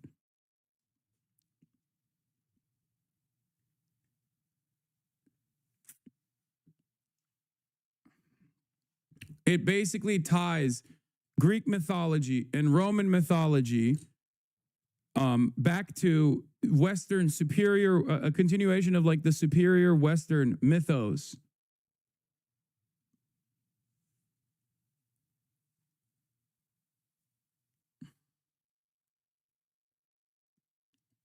Maybe he means Philadelphia and not in America, but I think he's talking.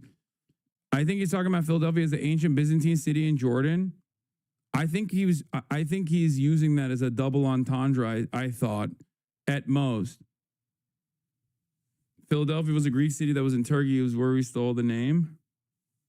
I think he's tying it back to the founding fathers, man. I think that's what he's doing.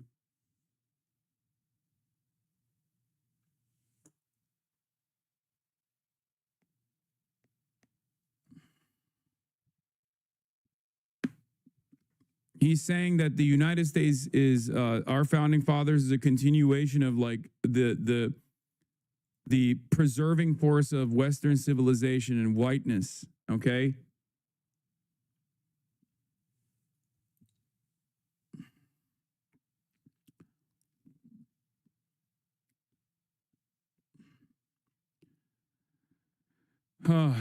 Anyway.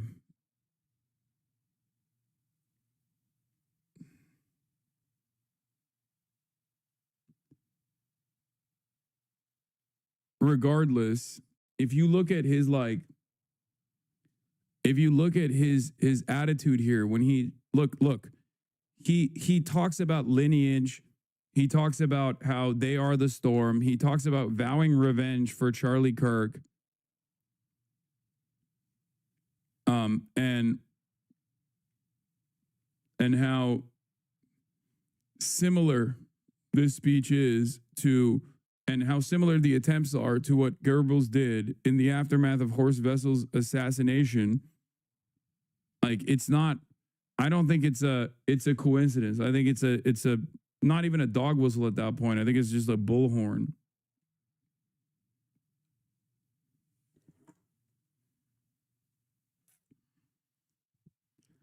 It's obviously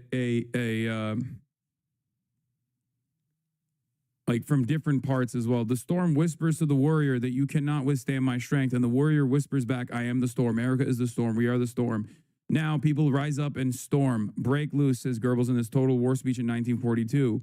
Hitler's first speech as chancellor. Our lineage and legacy hails back to the Athens, to Rome, to Philadelphia, to Monticello. We will defend the civilization to save the West. The richest and most beautiful areas of the world civilization would be transformed into chaos and a heap of ruins, a 2,000-year-old inheritance of the highest works of human culture and civilization. Hitler's first speech as chancellor in 1933. You have nothing, you are nothing, you can build nothing, you can produce nothing, you can create nothing. He possesses nothing of his own creation to which he can point. Everything that he has is stolen. Hitler on the Jews, Munich 1922. You thought you could kill Charlie Kirk, you have made him immortal. Who live for the task, who live for that task and who die for it. Later be not only the martyrs of their struggle, but also the seed from which the subsequent harvest would come. Hitler at Horst Wessel's memorial post-assassination. There are even better, I think there are even better speeches that you can link to than this as well. I don't know, bro, seems like a reach. I mean, you don't even need to point back to the Nazis to show the similarities here. You can quite literally just present it as is. The preservation of Western civilization, about how this notion of like legacy Americans are actually upholding Western civilization and combating it from enemies from within is identical to the Nazis, and it's just a falsehood on its face regardless. America is the way it is because it is a multifaceted and diverse country. That is one of the most redeemable factors of the United States of America, okay? That's it. You don't have to directly point it back to the Nazis, even though these guys are basically not really sheltering people about these comparisons.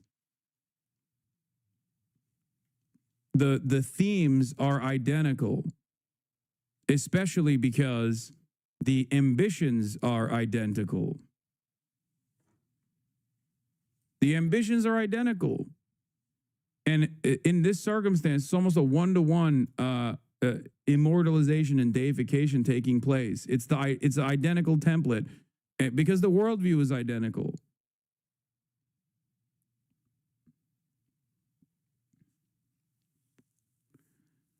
I don't know how you can look at the fucking situation in hand and assume that this is like in any way, shape, or form a fucking reach when you got people openly saying that they're Nazis at this point. You know?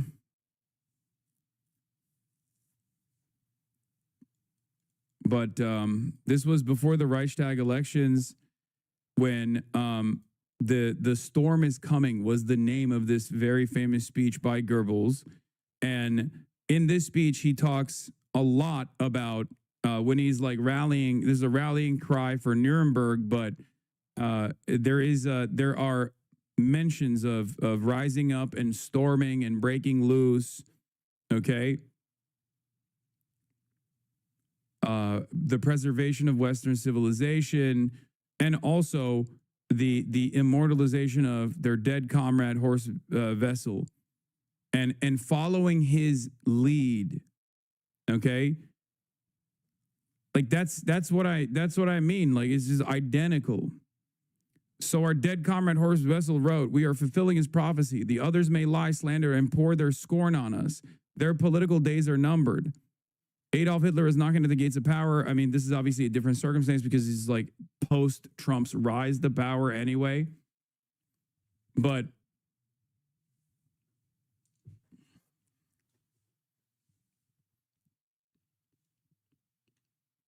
there is also one of my favorite versions of propaganda that has existed in all different times and all different places, which is the party hacks of the Socialist Party are suddenly remembering the people. For a decade, the illustrated magazines pictured them only in frock coats and cylinder hats at tables filled with oysters and champagne bottles. Socialists are champagne socialists. They do not care about the working class. We, on the other hand, do. Now they wear workers' caps and fill their newspapers with urgings like "People, wake up." Well, we the people have awakened. We have risen against oppression. 15 million people have joined an army of revenge. They who accepted their nice suits from the Skralex, Jewish brothers involved in a major Berlin financial scandal, can hardly imagine that an honest German worker will spend his starvation wages for a decent brown shirt. They who have grown fat on caviar, who are paid 7 or 80 or 100,000 marks a year, who have spread the stink of unprecedented corruption all over all of Germany. They want to pretend they are the opposition. To the barricades, they cry.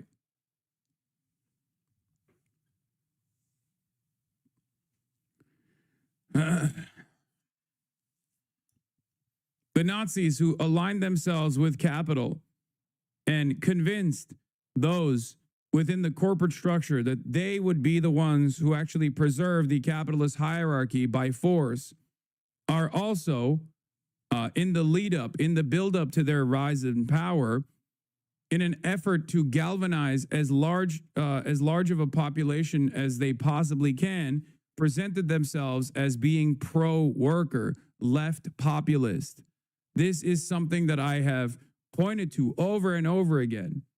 The Tucker Carlson method, if you will, the notion that they are the real defenders of the working class, that there is some honor in an honest day of work, that their enemies are actually out of touch and elitist, and these socialists are not really invested in fighting for workers whatsoever, that they're all a part of this like elite society.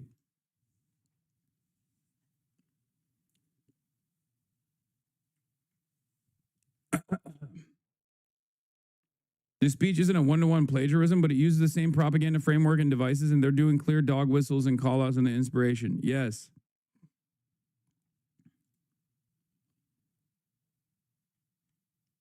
This is the turning point. Big Hitler vibes here. I mean, yeah.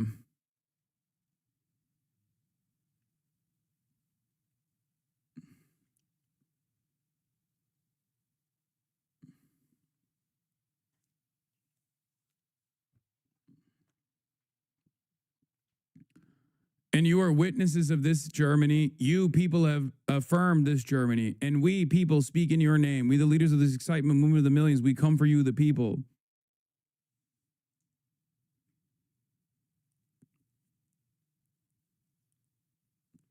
This is a warning sign through and through that this is a weaponization and will be used. Obviously, it's not going to be a one-to-one. There are going to be differences, right? But the reality of the matter is, adjusted to this current time, adjusted to American culture, this is as close to a plagiarized speech as you are going to get. It's that simple. When I see Erica and her strength and her courage, I gotta pee. I'm reminded of a famous expression. The storm whispers to the warrior that you cannot withstand my strength. And the warrior whispers back, I am the storm. Erica is the storm. We are the storm. And our enemies cannot comprehend our strength, our determination, our resolve, our passion. Our lineage and our legacy hails back to Athens, to Rome, to Philadelphia, to Monticello. Our ancestors built the cities. They produced the art and architecture. They built the industry. Erica stands on the shoulders of thousands of years of warriors, of women who raised up families, raised up city, raised up industry, raised up civilization, who pulled us out of the caves and the darkness into the light. The light will defeat the dark. We will prevail over the forces of wickedness and evil. They cannot imagine what they have awakened. They cannot conceive of the army that they have arisen in all of us. Because we stand for what is good, what is virtuous, what is noble. And to those trying to incite violence against us, those trying to foment hatred against us, what do you have? You have nothing. You are nothing. You are wickedness, you are jealousy, you are envy, you are hatred. You are nothing. You can build nothing. You can produce nothing. You can create nothing. We are the ones who build. We are the ones who create. We are the ones who lift up humanity. You thought you could kill Charlie Kirk? You have made him immortal. You have immortalized Charlie Kirk. And now millions will carry on his legacy. And we will devote the rest of our lives to... Norm Finkelstein said that American fascism can't happen because there's no left opposition, but Norm didn't consider that the current fascist movement can just manufacture the opposition on the minds of their followers, conservative mass psychosis.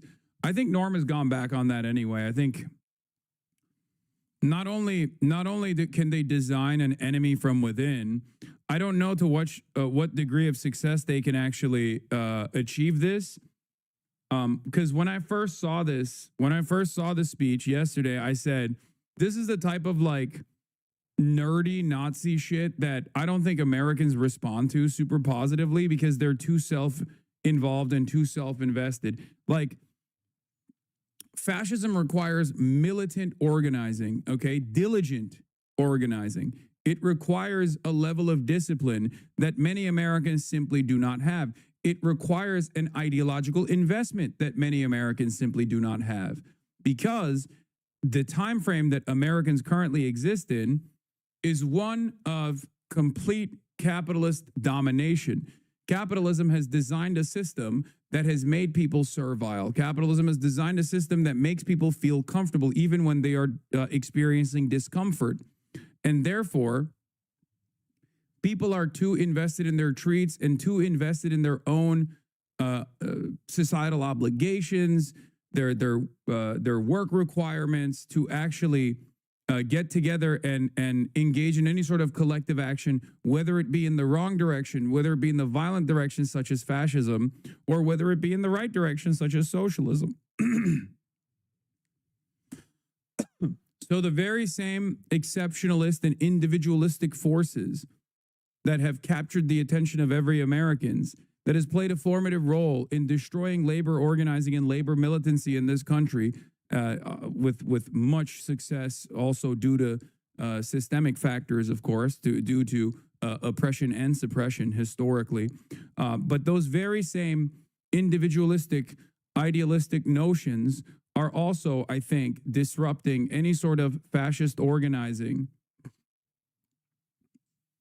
Poopy Pee-Pee Man came back and said, "You talk about capitalism literally every day, bruh. Give it a break." Poopy Pee-Pee Man, how could you do this to us? You are some of our best. Okay, you represent the best and the brightest of this community, Poopy Pee-Pee Man.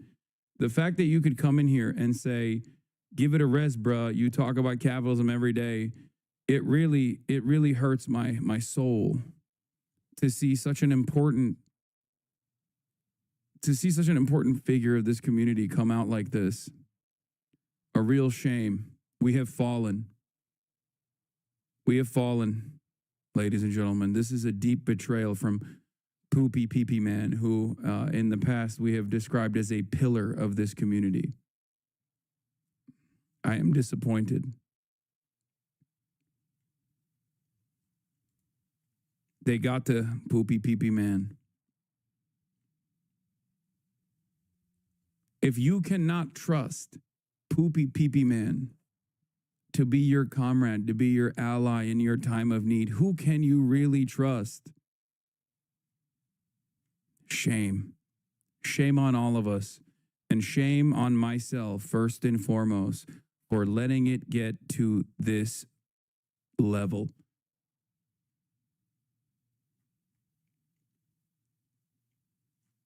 Let's continue. Finishing the causes for which Charlie gave his last measure of devotion. You cannot defeat us. You cannot slow us. You cannot stop us. You cannot deter us. We will carry Charlie and Erica in our heart every single day and fight that much harder because of what you did to us.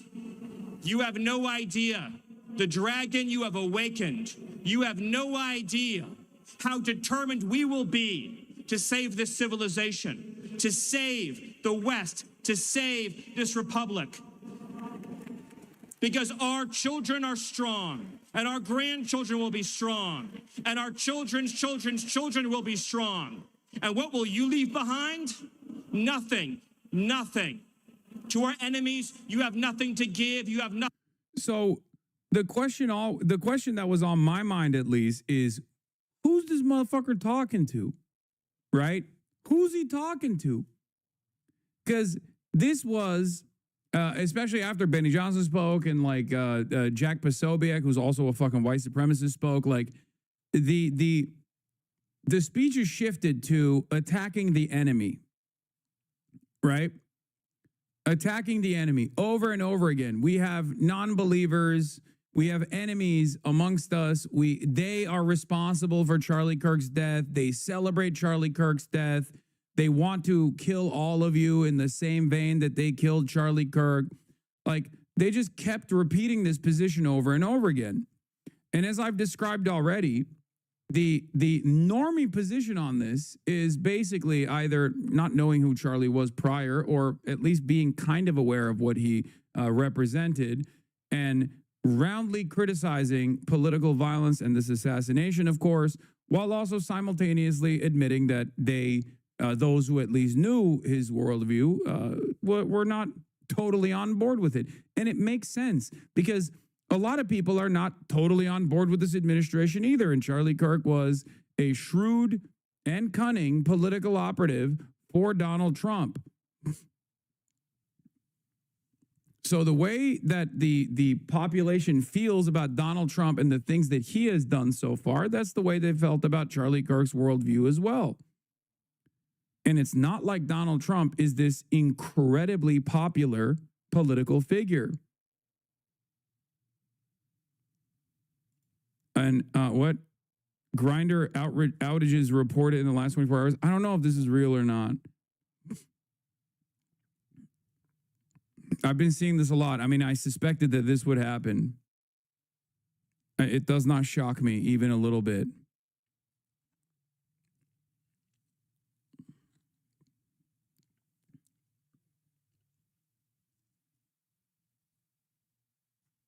So while there is no, with the exception of like, I don't know, people on TikTok or whatever, there is no like official party apparatus on the left or on the liberal side that said, this is awesome, this is wonderful, we want more of this or anything.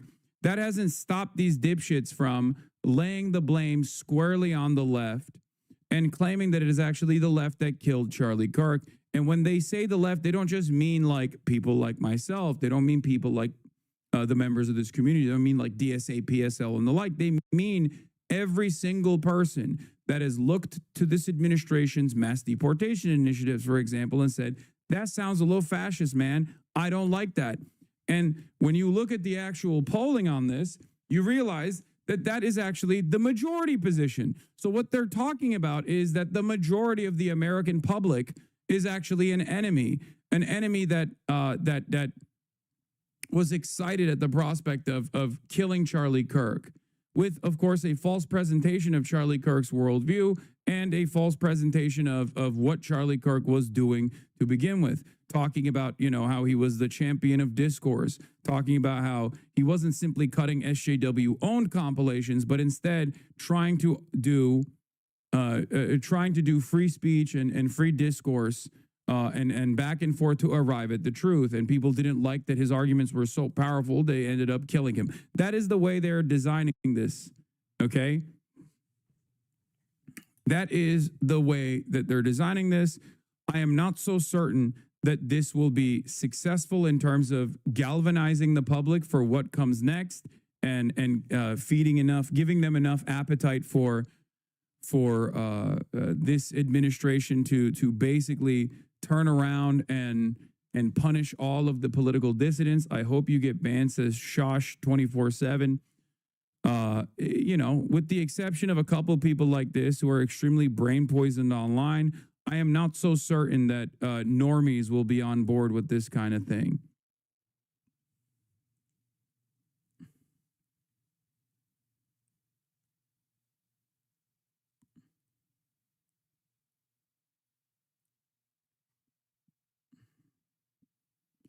Now, of course, this is also this propaganda has also been regurgitated by liberal outlets as well, whether they are afraid of Donald Trump coming down on them aggressively, whether it's coming from a place of fear or coming from a place of acceptance and compliance, it does not matter. They have also played a formative role in trying to design Charlie Kirk as a martyr of free speech. I think this is damaging, and I think this is, while I still think that it won't achieve the success that this administration wants due to the factors that I mentioned about like American individualism and whatnot, it's not stopping them from attempting. Nothing to offer, you have nothing to share but bitterness, We have beauty, we have light, we have goodness, we have determination, we have vision, we have strength. We built the world that we inhabit now, generation by generation, and we will defend this world. We will defend goodness, we will defend light, we will defend virtue. You cannot terrify us, you cannot frighten us, you cannot threaten us, because we are on the side of goodness, we are on the side of God. Sanders with PBS NewsHour. I just wanted to follow up quickly on something that the president had said yesterday. So we heard from Erica Kirk. She said she forgives the man who shot and killed her husband. And then right after that, we heard from the president who said, I hate my opponent and I don't want the best for them. How does that square with bringing down the temperature of political violence in this country? And then if I could, I had a follow up on Venezuela too. Look, the president is authentically himself. I think that's why millions of Americans across the country love him. This is a good take as well. Today, the enemy is whoever didn't sufficiently mourn Charlie's death. Tomorrow, it's whoever they choose to blame for the divide, with people like Kimmel being a test run for broader censorship to come, just like the Germans did in 1933. Exactly. This is why I pushed back on this. I'm not a major fan of Jimmy Kimmel. I don't care about Jimmy Kimmel whatsoever. But I understand that the reason why they're going after Jimmy Kimmel is because the administration doesn't like any sort of pushback. The administration doesn't like feeling small. They don't like, they don't personally appreciate any kind of like belittling, because they're weak and they know they're weak. This is precisely the reason why they went after someone like Jimmy Kimmel. Partially because of their incompetence. They didn't like, they bit off more than they could chew. They went after like a high prestige liberal individual in a moment where he had not said anything even remotely inappropriate.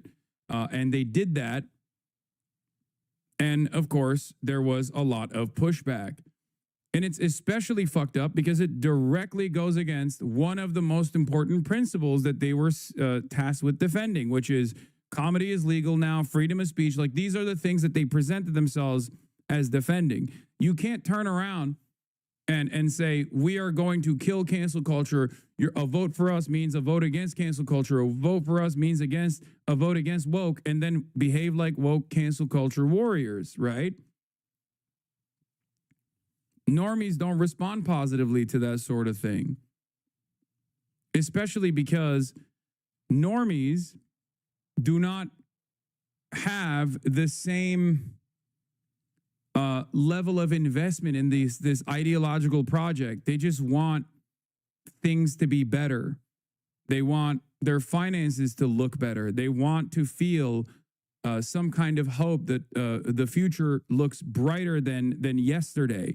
When the Trump administration doesn't actually fix any of the material problems, when cost of living is still a crisis, when healthcare is getting increasingly more unaffordable, when housing prices are more expensive than they ever have been at any point throughout U.S. history, and the administration has no interest or investment in fixing any of those problems. And as a matter of fact, they're actively farming what remains of the carcass of America, picking it apart like a bunch of vultures for Trump and his favorite cronies.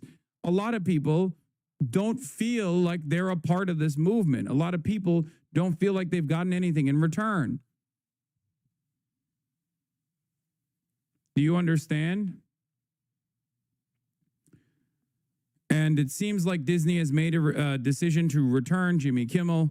Last Wednesday, we made the decision to suspend production on the show to avoid further inflaming a tense situation and an emotional moment for our country.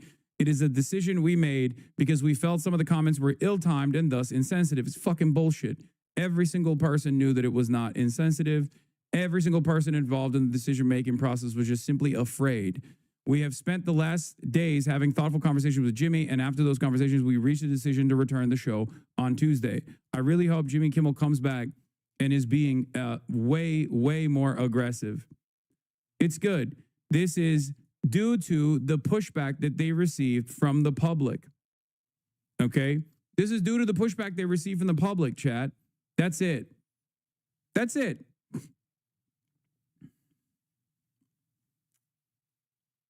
This is not about Jimmy Kimmel. This is about something much larger than Jimmy Kimmel. This is about this administration's interest in attacking every single outlet and every single person that has a negative opinion over the administration, which also is not limited to just the woke left or whatever. It's certainly a bunch of conservatives as well. It's not like when you go on CNN and you hear from farmers who voted for Donald Trump and they say, I can't believe what he's doing with these tariffs. It's destroying us. Those farmers are also criticizing Donald Trump. Are you also going to arrest them as well? Well, if the Trump administration got its wishes across, recognizing their unpopularity, they would do that, because their goal is to spark fear. Their goal is to design an enemy that is malleable, an enemy that can be branded an Antifa terrorist at any given moment. And that Antifa terrorist might be someone like myself today, but tomorrow it will be anyone and everyone, including Trump voters, Trump supporters, who actually don't like some of the policies because it directly harms them. It's that simple.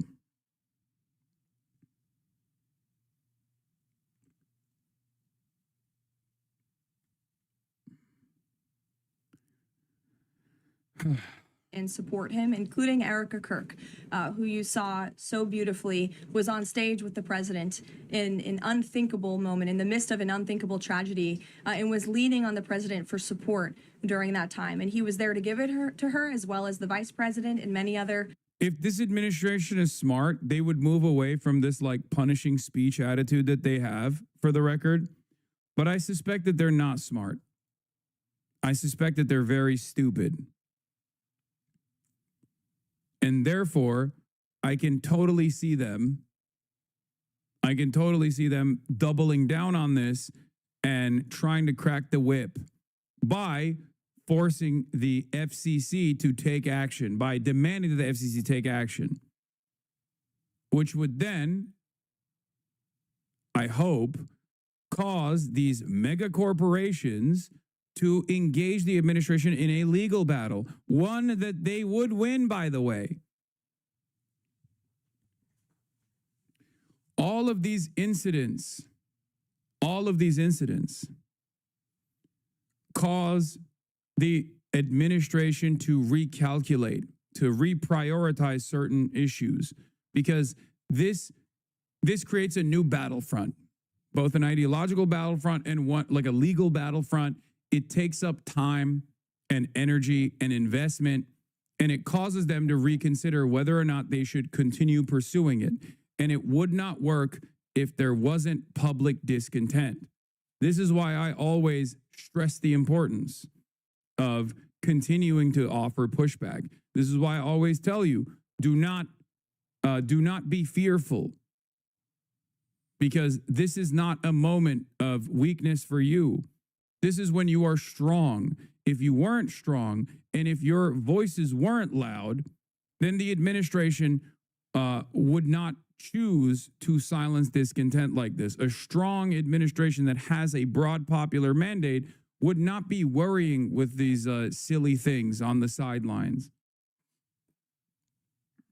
It's that simple.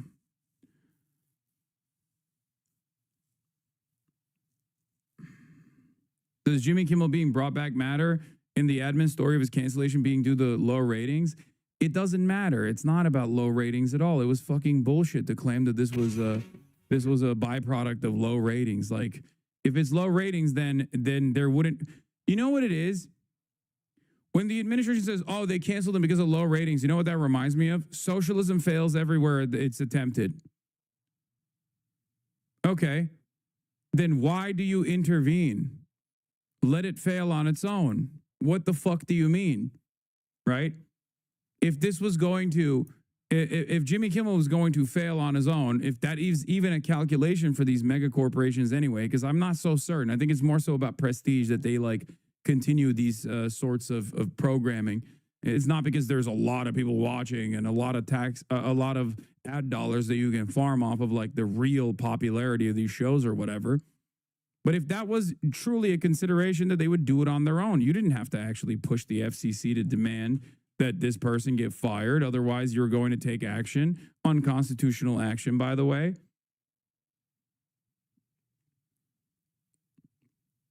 That's it.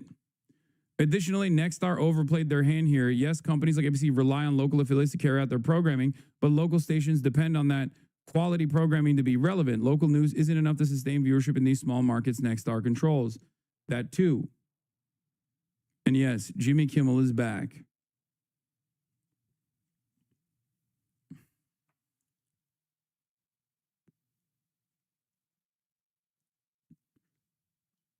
There is more from Caroline Leavitt's press conference this morning, where the White House condemned the radical Democratic Party. The heartwarming response from the overwhelming majority of the American people over the past 2 weeks is all of the proof that you need. The assassin who took Charlie's life can destroy flesh and blood, but he can never destroy the values that Charlie stood for. The beautiful memorial service attended by President Trump and 100,000 great Americans in State Farm Stadium yesterday was just the latest example. And Erica Kirk's mercy was one of the greatest acts of grace this world has ever seen. Unfortunately, there have been some jarring exceptions to this unity. This past Friday, 58 House Democrats voted no, and 38 voted present on a... Yeah, by the way, notice how it's not... If you are one of these liberals, right? Because there are some online who feel as though, because they've been blinded by their own like personal favorite content creators and whatnot, into thinking that there is a radical element in the left that must be excised, right? And then the Democratic Party will actually thrive, right? There are some people who do this all the time. They're like, oh, the left actually presents a serious threat to the Democrats. The left actually hates the Democrats more than they hate the Republicans, all this stuff, okay? People have to understand these guys do not actually look to the Democratic Party and think, well, there's some reasonable voices and then some unreasonable voices, and we have to forcibly excise the unreasonable voices. They say Nancy Pelosi is a communist, okay? They say anyone and everyone is a woke communist. You have to understand the ideological differences that you might have with the left do not matter to these people. They think you are also a radical. Why are you a radical? Because you voted against Donald Trump. Why are you a radical? Because you don't like Donald Trump. Even if you voted for Donald Trump at a certain point, and now you don't like Donald Trump, now you're experiencing buyer's remorse, now you're an enemy. Now you're a radical in their minds. Please wake up. They do not factor in your own ideological tendencies when they are making this assessment, when they are presenting you as the enemy. Okay? It is all completely made up. And Republicans are great marketers. Okay? They're great marketers for their political position. So they will always try to present it as like a reasonable position. They're not going to just simply say, oh, we're going after you because we hate you because you're woke and because you oppose our policies. They will try to find a reason, a reasonable reason. Okay? And if they can't find one, they'll make up one. An example that I can present to you is what the Republicans online did about someone like myself.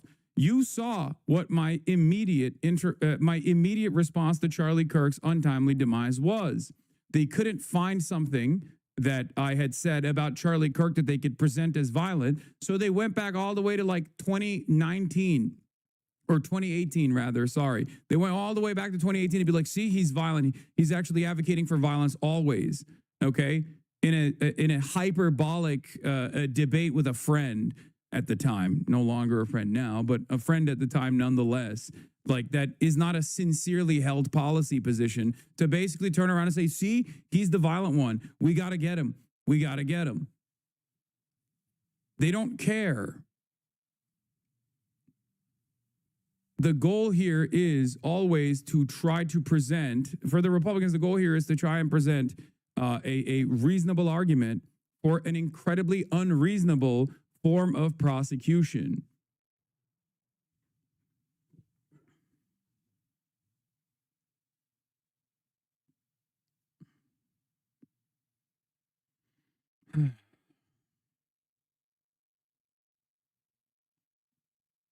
resolution that simply stated condemning in the strongest possible terms the assassination of Charles James Kirk and all forms of political violence. There were no strings attached to this vote. This was a simple gesture of human decency to denounce political violence. A number of those same Democrats took to the House floor to smear Charlie Kirk's name. The man wasn't even buried yet, and Democrat members of Congress were denigrating his memory on the floor of the House of Representatives. This was truly a sad moment and a clear reflection of how radical the Democrat Party has become. Yeah. Like, that's a great example of this, right? The way they designed that messaging bill wasn't just to say, like, we want Charlie Kirk to be memorialized, which, by the way, is ridiculous in and of itself. But the way they designed that messaging bill was so that they can attack people who voted against it. They do this all the time. Democrats do this all the time as well, but Republicans love doing this thing where they'll be like, oh, you have to memorialize Charlie Kirk as a deity. And also, this bill is not just about memorializing Charlie Kirk as a deity, but also condemning political violence. That's the way that they did it. It's similar to like being like, oh yeah, you have to memorialize Charlie Kirk and you have to kiss our feet.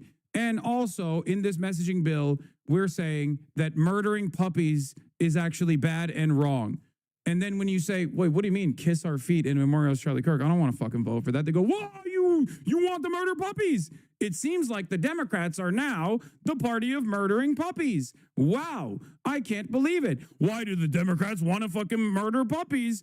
It's right there. They voted against it. Clearly, they want to murder puppies. Look at that. Like, that's what they're doing. That's what they're doing. That's what this is. Of course, no Democrat condones political violence. It is just a convenient narrative device that these guys have slammed on to the fucking actual heart of the bill, which is to memorialize Charlie Kirk. So anyone that takes that seriously and anyone that looks at that and goes, well, don't you think it's a bad look to not condemn political violence? You are a fucking sucker. You are a fool. You are playing into their game. Some of the dumbest people on the planet are able to do this trick, are able to play this trick, this rhetorical trick on someone like yourself. It is ridiculous. Stop.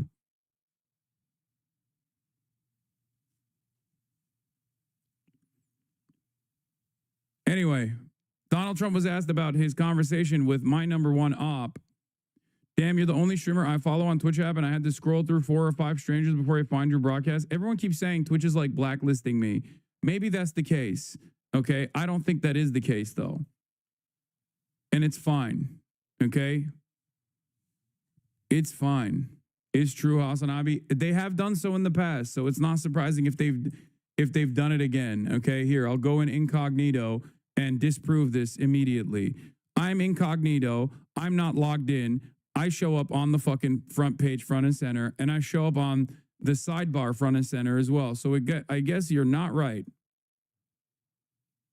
Okay?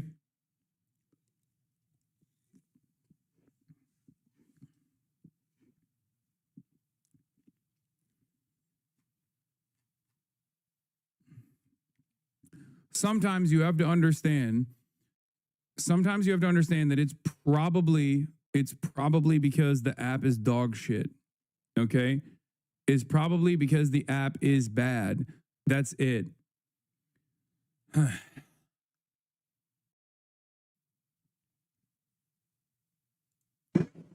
Mr. President, everyone's saying that Charlie brought you and Elon back together. Is that true? Well, Elon came over and said hello. No, it's nothing to do with that. I thought it was nice. He came over, we had a little conversation. I told you he's not. I don't know if Trump is quick to forgive and forget, especially when it's someone that he might hold responsible for how much people have hit him on the Jeffrey Epstein stuff. I think Donald Trump is narcissistic. I think Donald Trump is too narcissistic to be convinced by Elon Musk trying to curry favor back with the administration. But I don't know. We'll see.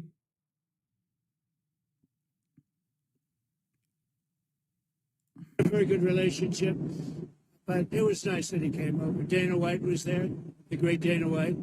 You know, the big question is the having the UFC fight as he. I know you won't accept tickets because you with the.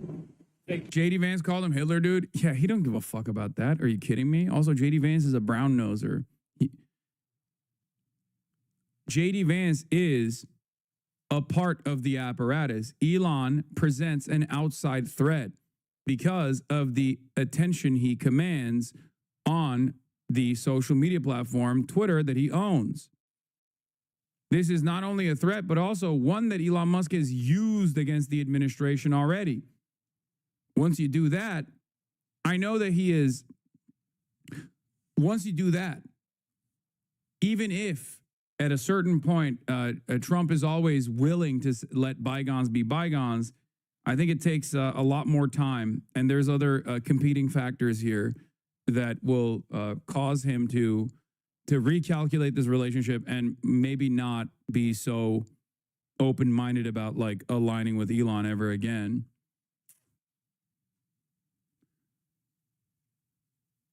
You're not allowed to accept tickets, but we're going to have a UFC fight right at the White House. And we're going to end up probably 6,000 people in front of the White House. And then on the ellipse, we're going to have 80 or 90,000. It's going to be an unbelievable event. And a lot of people are talking about it. Disney is bringing him back on. More importantly, here's what Elon Musk said about this, by the way.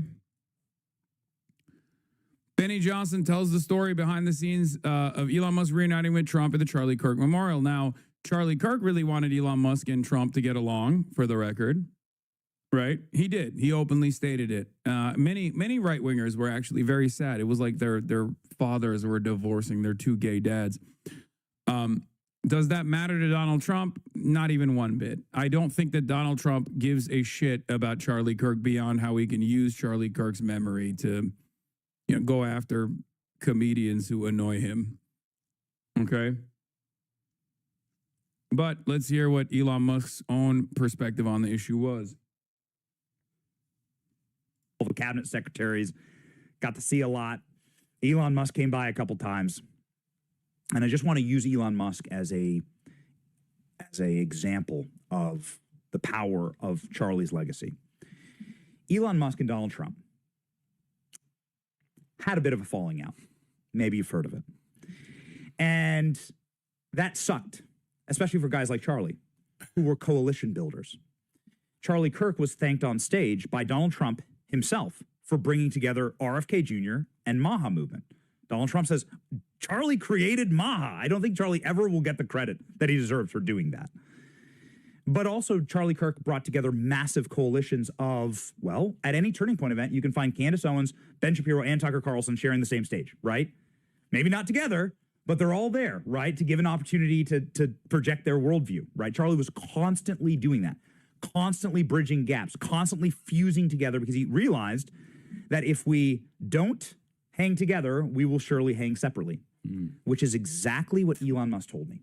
So backstage, Elon Musk embraces Erica Kirk, and she's crying in his arms, and they're hugging, and it's really profound. This was after the speeches. This was after the program. And this is the words that Elon Musk said to us in this small little group with Erica Kirk. And he said, this is why I was proud to sit with my president. This is what he called Trump, my president today.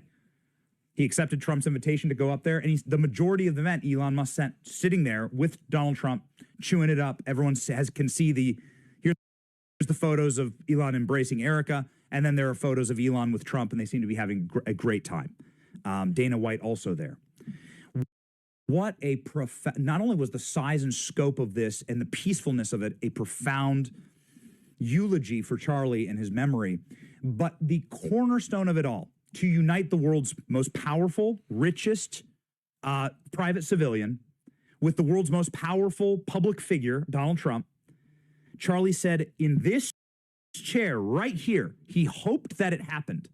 There's a clip that went viral yesterday. Charlie saying, I pray that Elon Musk and Donald Trump reconcile. And they did so at Charlie's funeral in Charlie's memory. A profound and beautiful example of what Charlie constantly was doing for our movement. And he fused together the greatest schism that we've seen in the nascent Trump administration. He just fixed Trump and Elon together. We saw it live. And it's like the power of Charlie. They're going to tie everything back to Charlie Kirk, like, and the deification of Charlie Kirk. And this is yet another version of that. I'm not so certain how much Donald Trump will give a shit. Who knows? We'll see. Crying out.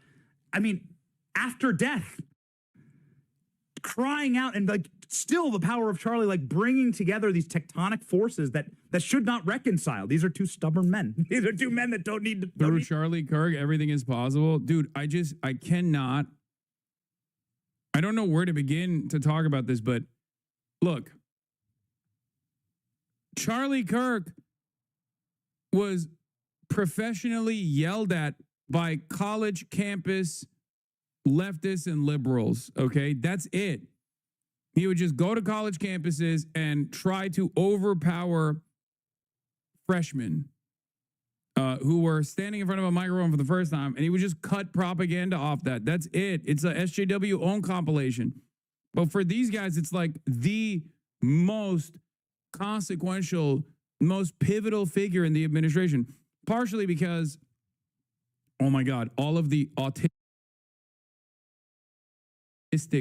chatters in here, I know, are losing their fucking minds.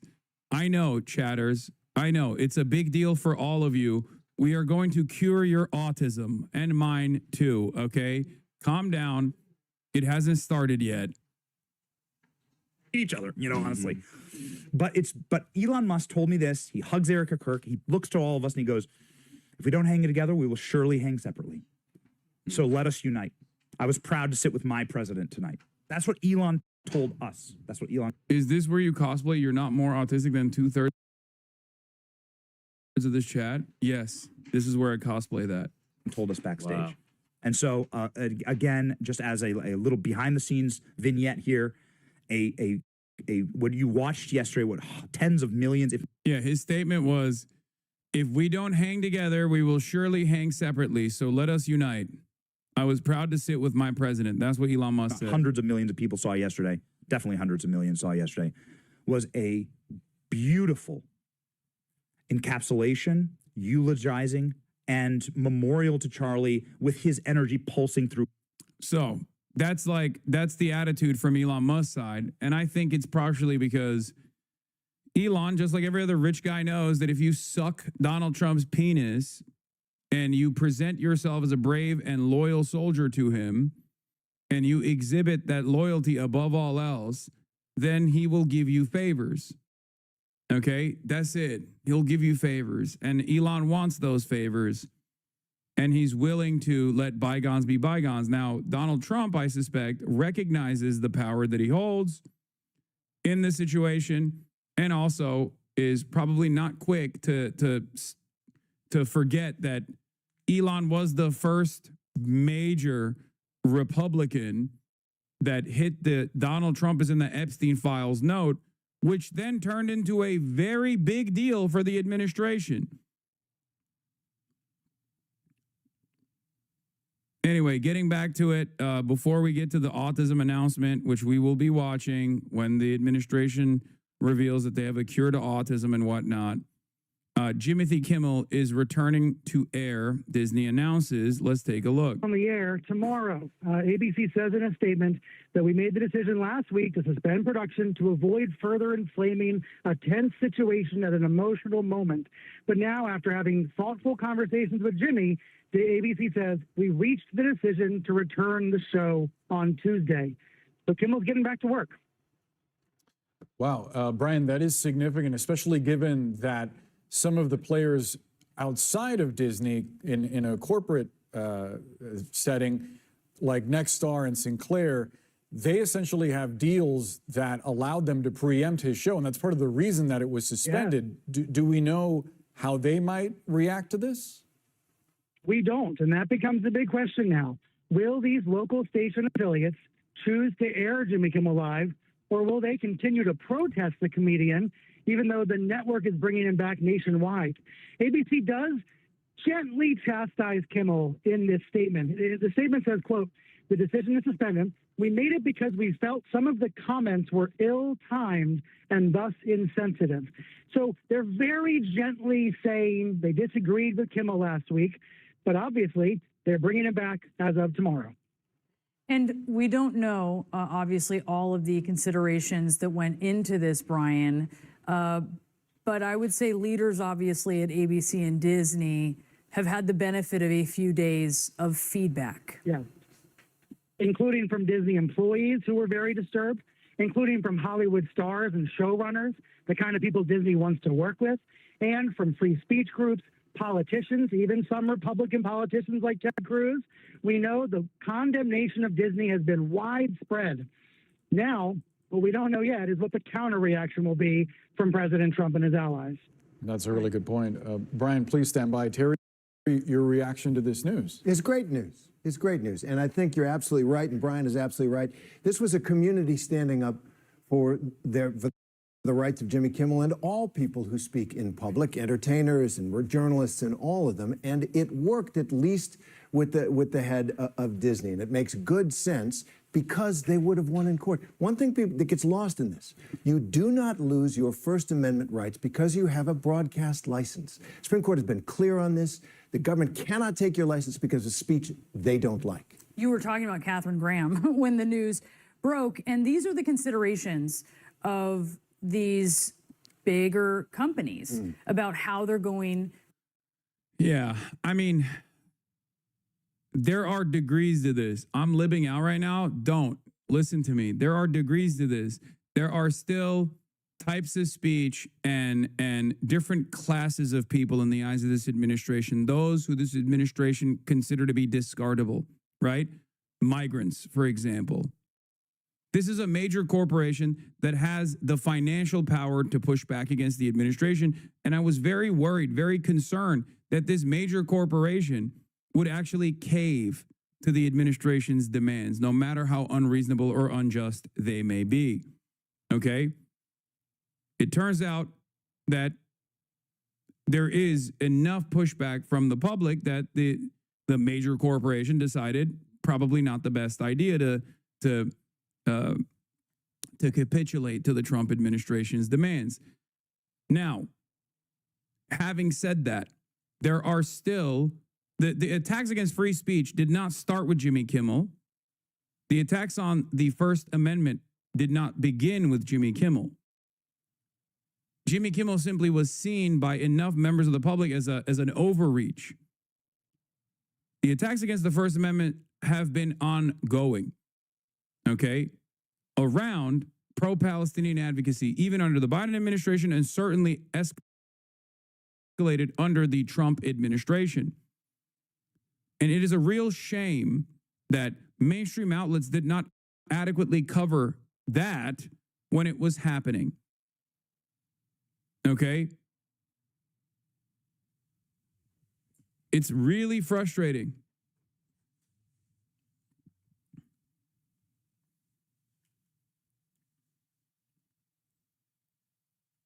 So remember, the fight continues. So it is upon all of us to tie back this attack on the First Amendment, this clear-cut attack on the First Amendment, back to the clear-cut attack that is ongoing against pro-Palestinian advocacy.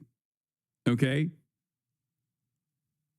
We have to try and get people to recognize that this isn't just about Disney capitulating. This isn't just like we cannot rely exclusively on big corporations to fight back.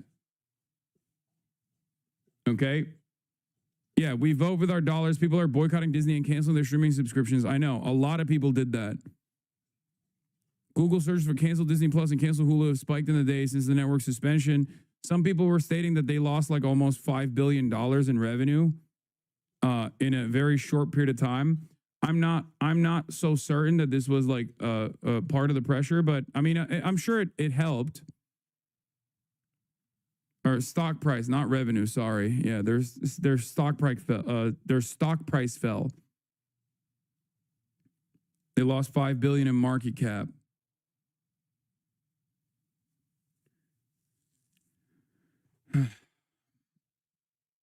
So they lost value, not revenue directly, but I'm sure they lost some revenue, which is why they lost value as well.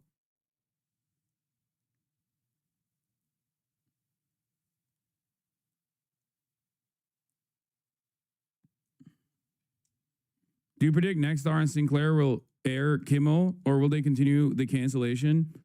I can see them continuing their cancellation because they're much more right-wing and much more, they have more to lose. They can't appear to be resisting against the administration in any capacity because of the FCC and because of the merger that is imminent for Nexstar. Sinclair is already incredibly right-wing. Nexstar is already incredibly right-wing. And on top of that, they have a mega merger that's coming up. So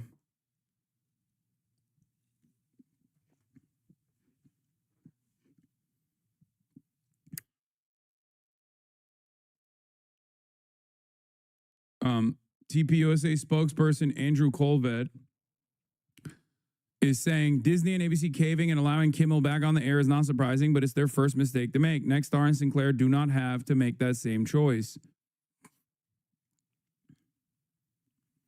Once again, I am, I guess, not so shocked, but still very much annoyed that this is the major mover and shaker event for a lot of people. I don't want to be the fucking friend who's too woke, but, you know, these are consequential decisions being made, which is why I took it seriously at the time. But the fight is far larger than fucking Jimmy Kimmel, okay?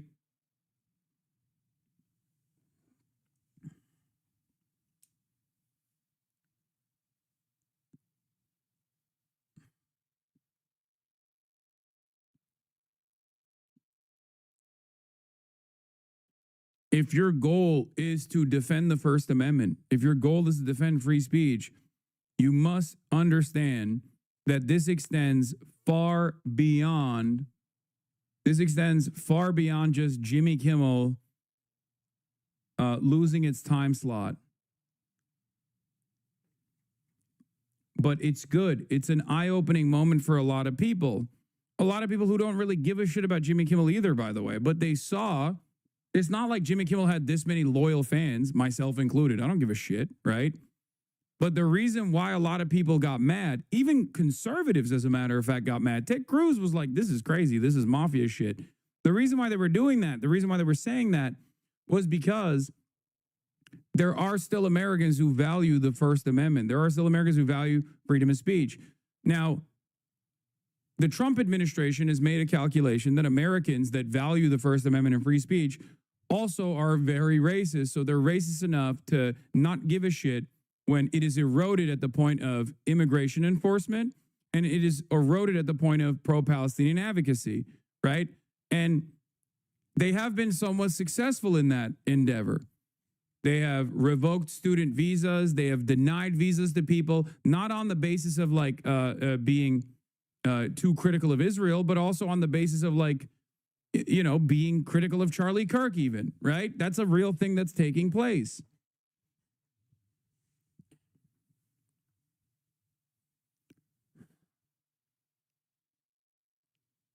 So it is upon us to remind people that this is not like just this is a victory that should galvanize us, and we should use the renewed enthusiasm to continue pushing back against this administration's unfavorable policies that represent a change in the way that we value the First Amendment, that represent an erosion of the freedom of speech. To handle this and how they're going to think about it. They do have the benefit of some history as they do consider these moves. Right. Well, Katharine Graham, when Nixon threatened to take her FCC, the Washington Post's FCC licenses, they had some local stations. It was a main source of income. She published them anyway. She said, forget about it. And that kind of corporate courage is rare, especially in the face of an administration that exceeds by many orders of magnitude any other presidency trying to silence speech it doesn't like. If we still have Brian, I want to go back to him because one of the interesting bits of reporting that we got over the last few days was that Kimmel was actually preparing a monologue that would up the ante against some of the feedback that he got from the Trump administration. I mean, can you imagine, Brian, what might be formulating in terms of a response when he gets back on the air? Right, Kimmel wanted to defend himself. So now Tuesday night's monologue becomes even more interesting. What he will be critical, and it might affect what local stations decide to do going forward. Yeah, certainly will. I want to know what you think, Terry, about just sort of the moment that we are in when it comes to free speech. And I also want to play a moment from the White House press briefing today. This was a correspondent for Turning Point USA Frontline, associated with the group that Charlie Kirk founded, who asked the White House press secretary what her message is to Americans who are too afraid to express their beliefs. Here's a brief part of what Caroline Levitt said. We have a right to free speech in this country. The president supports it. It is protected by our beautiful Constitution. And Americans should not cower in fear. They should rise up in courage to continue speaking the truth. What do you think about what you're hearing from the White House there as we just get this news that Jimmy Kimmel will return to air tomorrow night? Right. Well, see what the White House says. Everybody should speak up except the ones that the president doesn't like. He just barked at my former colleague, Jonathan Karl. Maybe we'll come after you because... Yeah, this is the thing, okay?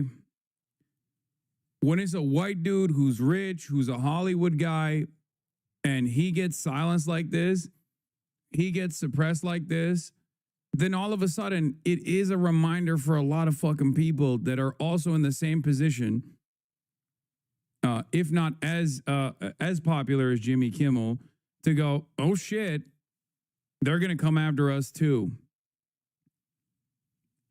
Does that make sense?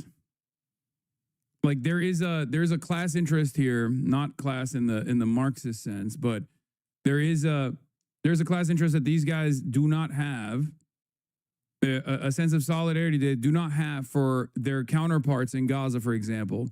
When Israel murders relentlessly hundreds of journalists in Gaza, they do not give a shit. There's not a single fucking peep from any of these monsters, okay? But for Jimmy Kimmel, obviously they're going to be like, well, this is really messed up. You know, they're coming for all of us. They're coming for all of us. We got to do something about it. And this shows once again that the mainstream press does have a lot of motion still in getting this kind of information and creating an environment of panic, necessary panic in the eyes of many Americans, okay? This is why I'm so frustrated with the media coverage surrounding all things related to Israel. I don't like the content of your news coverage. All of this is bedrock First Amendment rights that we all have. And I think they've overreached here. Most Americans, even many who support President Trump, did not like the kind of gangster talk that the head of the FCC said, you can do this the easy way, you can do it the hard way. And they understand how precious this right is, even for people that they disagree strongly with. There's good common sense about our First Amendment rights, and I think Trump is running up against that. Yeah, Senator Ted Cruz said it was out of Goodfellas, to your point there. Terry, thank you so much for being with us. Really appreciate it. And this is the breaking news just in from Disney. While speaking at Charlie Kirk's memorial yesterday, President Trump said a big announcement was coming about autism. The Washington reports this. Today, the administration is expected to tie pregnant women's use of acetaminophen, that's the active ingredient in Tylenol, to a risk of autism. Tylenol's owner says, quote, we believe independent, sound science clearly shows that taking acetaminophen does not cause autism. We strongly disagree with any suggestion otherwise and are deeply concerned with the health risk this poses for expectant mothers. CBS News medical contributor, that's Dr. Celine Gowders, is editor-at-large for public health at KFF Health News, and joins us to sort it all out. Celine, this is already confusing, and they haven't even made the official announcement yet, and there's so much at stake here. As a doctor, you know this world very well. Is there a tie between Tylenol and autism? No, the best evidence does not show an association between Tylenol and autism. So the best recent study looked at 2.5 million kids from Sweden. They used sibling comparisons to factor out genetic factors and other factors. And they found no increase in risk in autism, ADHD, or other intellectual disabilities for pregnant women who used Tylenol during pregnancy. Women are often very cautious when it comes to what they take during their pregnancy. How will this announcement change how women process this information? Let me put it better. When women hear the announcement later today, how should they hear it? What should they be listening for? Well, one of the things that concerns me is unintended side effects of this. So will women end up taking other medications like aspirin or ibuprofen during pregnancy? Those actually can be dangerous, especially in the third trimester. You can end up with kidney issues, cardiac issues in the baby. Other than Tylenol, and Tylenol has been the first line for pregnant women for a long time. That's really the safest thing we have. You're talking about opioids. So is that really the next best thing that we want to be giving women for pain relief? So that's number one. Number two, in terms of what to be listening for when this announcement is made, is who is presenting the information, who's presenting the data. What we've seen with vaccines and autism is the same people who recycle the same playbook. First it was MMR vaccines, then it was thimerosal, then it was aluminum. Is it the same people recycling the same playbook over and over again?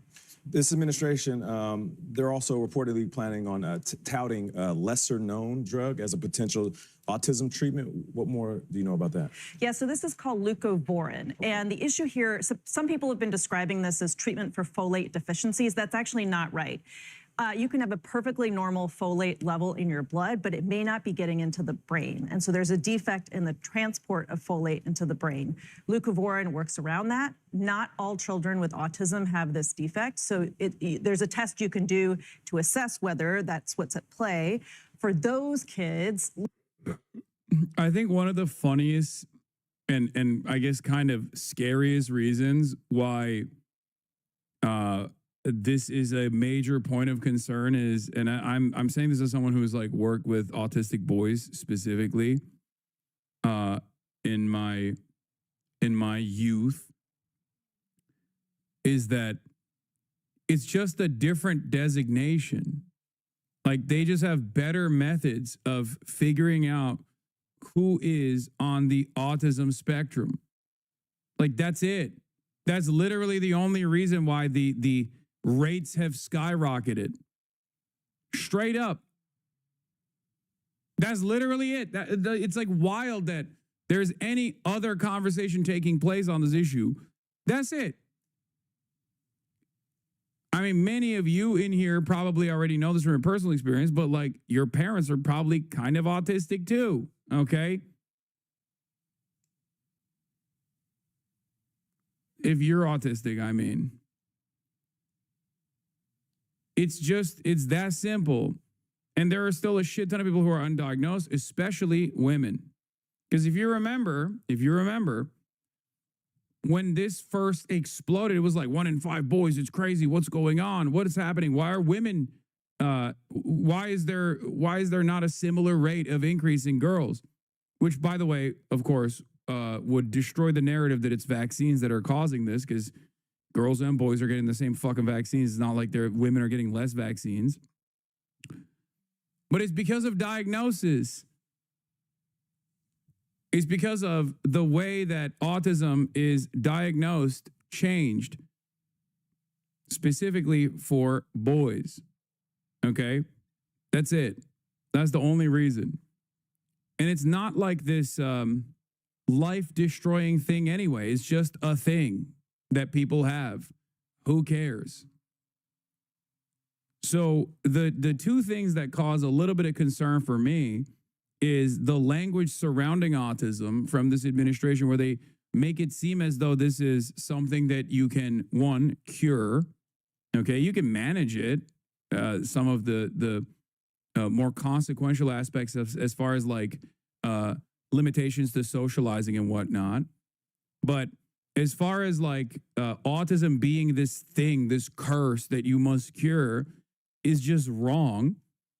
And it feels as though it is eugenicist in nature. The idea that like autistic people have to be dealt with somehow, you know? It's ridiculous. And I'm not being too woke on this at all. It's just a thing, okay? Everyone exhibits some semblance of neurodivergence. It's not the end of the fucking world, you know? It's not. I mean, Elon Musk is a great example of this. He's autistic as fuck. And look at him, you know? Obviously, he's the worst person to point to when we're talking about autism and not vilifying autism. But, I mean, he's just a bad guy on his own, autism notwithstanding. But there are plenty of people who are autistic that didn't get the fucking diagnosis at the time, and it doesn't really matter.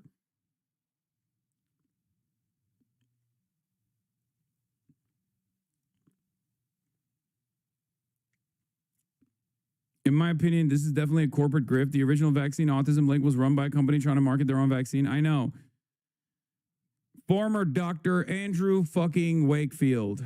That is where the vaccines cause autism meta comes from in England.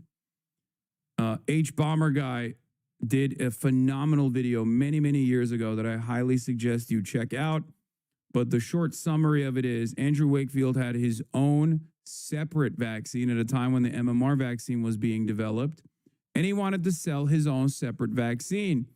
So in an effort to do so, he actually made fake tests that showed that the combined MMR vaccine that was competing against his separate vaccines was causing young boys to develop autism.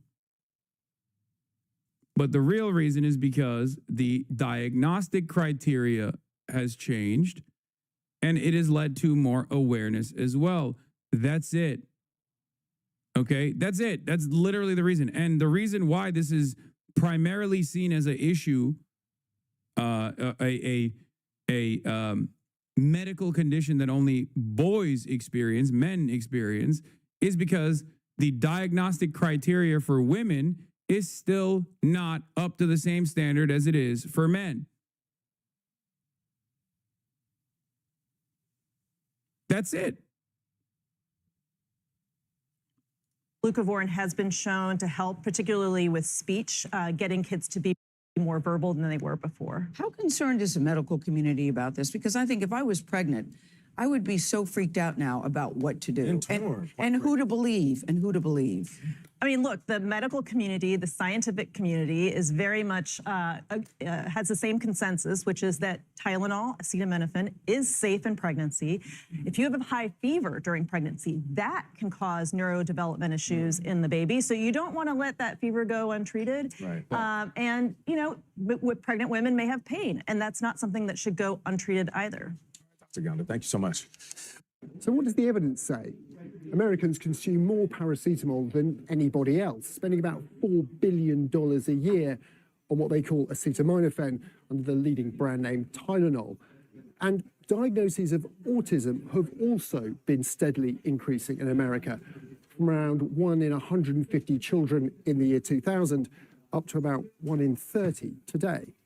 There have also been a number of studies linking mothers who took paracetamol during pregnancy who went on to go and have a child with autism. But correlation is not the same as a cause.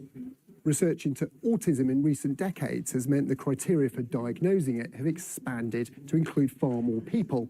And there have been a number of recent studies showing no connection to paracetamol at all, the largest of which from Sweden looked at nearly 2.5 million children, huge in terms of public health research. It's why nearly all health authorities, including here in the UK, recommend that paracetamol should be used in pregnancy. In fact, that it's the best pain relief choice there is.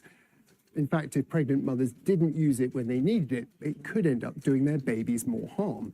It is the safest option that we have out there, and that actually, while you're pregnant, experiencing uncontrolled fevers or some of the side effects from pain, such as high blood pressure, will be a lot more detrimental to a developing baby and a mother, importantly, than paracetamol will be. So if paracetamol isn't causing autism, the question is, what's causing the Trump administration to be talking about it? Well, it's a controversial sounding thing that could distract well from genuine controversies going on in the White House. And it aligns well with many of the policies of American Health Secretary Robert F. Kennedy Jr. He's long believed an over-medicated America is doing harm to its children. But the thing about science, if done well, is that it doesn't care what you believe, it's what the evidence tells you. And so far, there's been a distinct lack of that behind a lot of the health policy changes in America. On the horrific murder of Charlie Kirk, government and local officials said that Antifa inscriptions were engraved in these bullet casings that killed Charlie Kirk. It appears to be a trend, especially after what we saw in the Annunciation Church shooting, Catholic Church shooting. Additionally, Stephen Miller recently commented on the rise in this. When I see the side reporters, I know. When I see the side reporters, I know. I know it's going to be some fuck shit. That's the, Turning Point USA, Tim Pool contingency on the side. Even worse than the average dick-riding reporter that you see from all of the preordained mainstream platforms.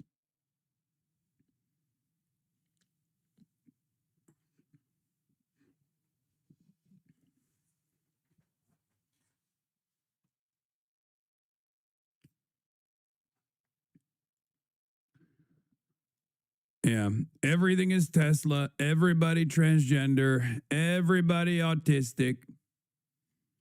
Anyway, we're still waiting on this, but we're still waiting on the administration coming out and making their big revelation about autism.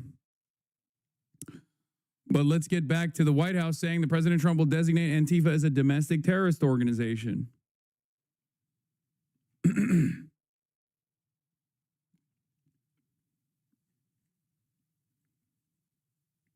Women are getting less vaccines? No, I didn't say that. Yeah. Everybody knows women are getting less vaccines. That's why they're less likely to be autistic. Duh. And not because of the diagnostic criteria expanding for men, but not necessarily for women. That's not the case at all. Come on now.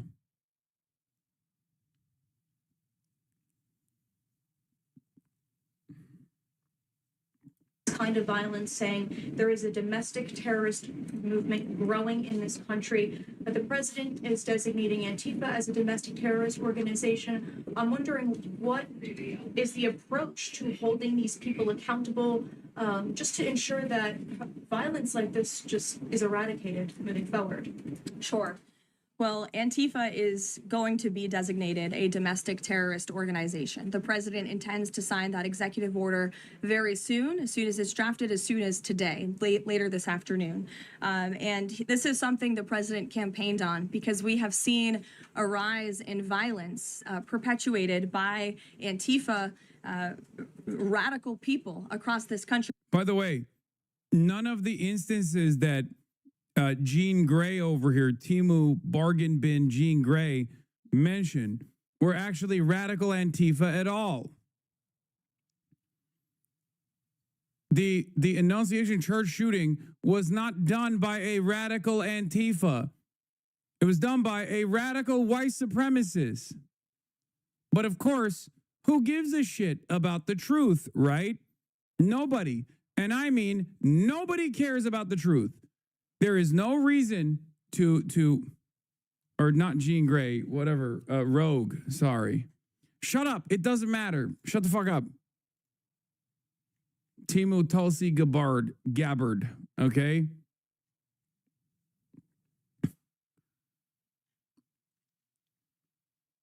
No one is correcting the record. It makes me so mad.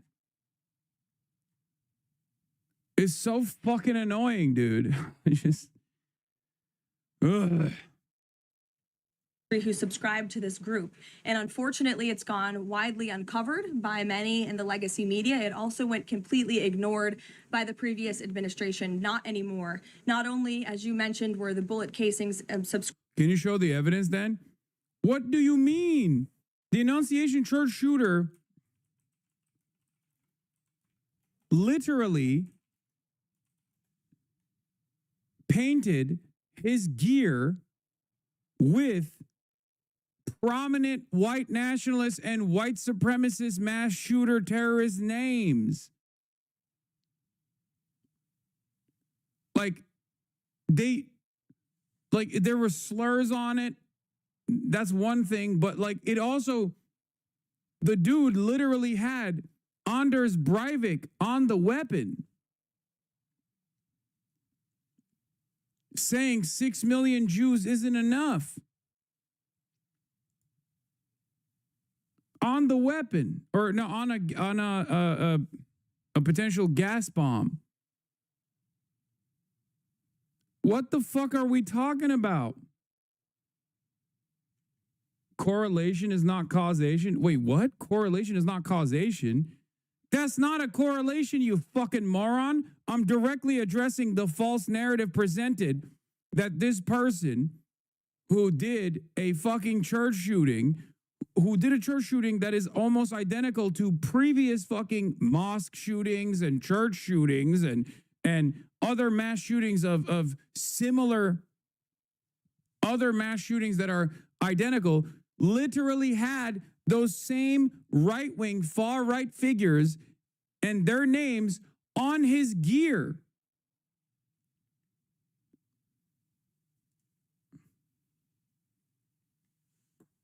It's fucking ridiculous. And these guys still claim shamelessly, because there's no pushback whatsoever, that that person was a fucking leftist Antifa.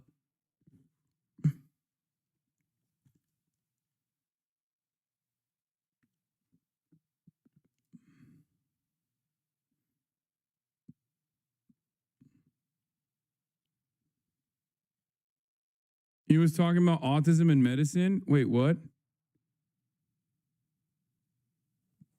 What? Oh, he's talking about autism and medicine. Jesus Christ, that is a fucking mobile chatter. Holy shit. Cope Harder Liberal says COO of Antifa. Shut up.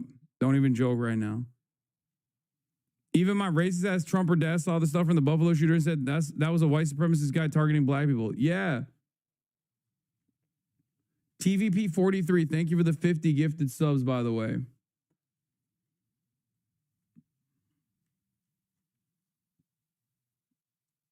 Yeah, 2008 internet Wi-Fi, tuning in from a fucking Motorola Razr phone. That's like an hour ago. We were talking about that an hour ago, the autism thing. Y'all are so mean to us mobile chatters. Yo, what kind of delay does this mobile chatter have? That was straight up from an hour ago.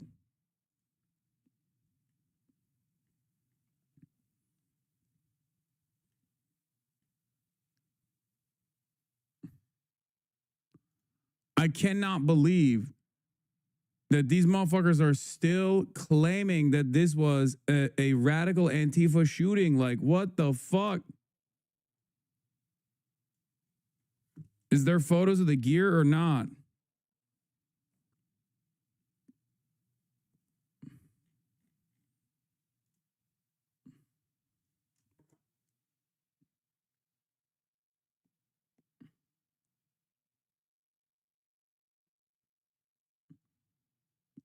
Are you running ads again? No, I'm not. I'm not running ads. It's probably your it's probably your ad blocker.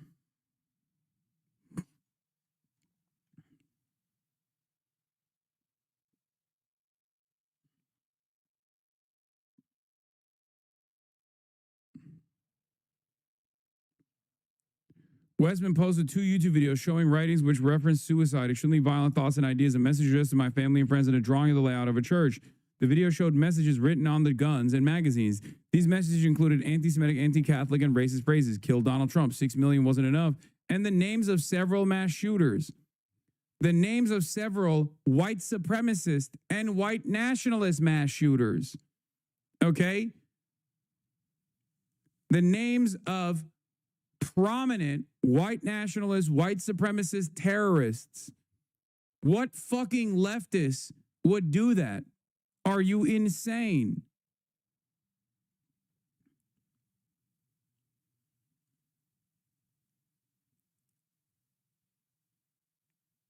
The shooter met with a right-wing gun tuber who was running for Congress. His name is Brandon, that also known as the AK guy. Shooter talked about how much he liked Brandon, the AK guy, in his manifesto video. It's fucking ridiculous.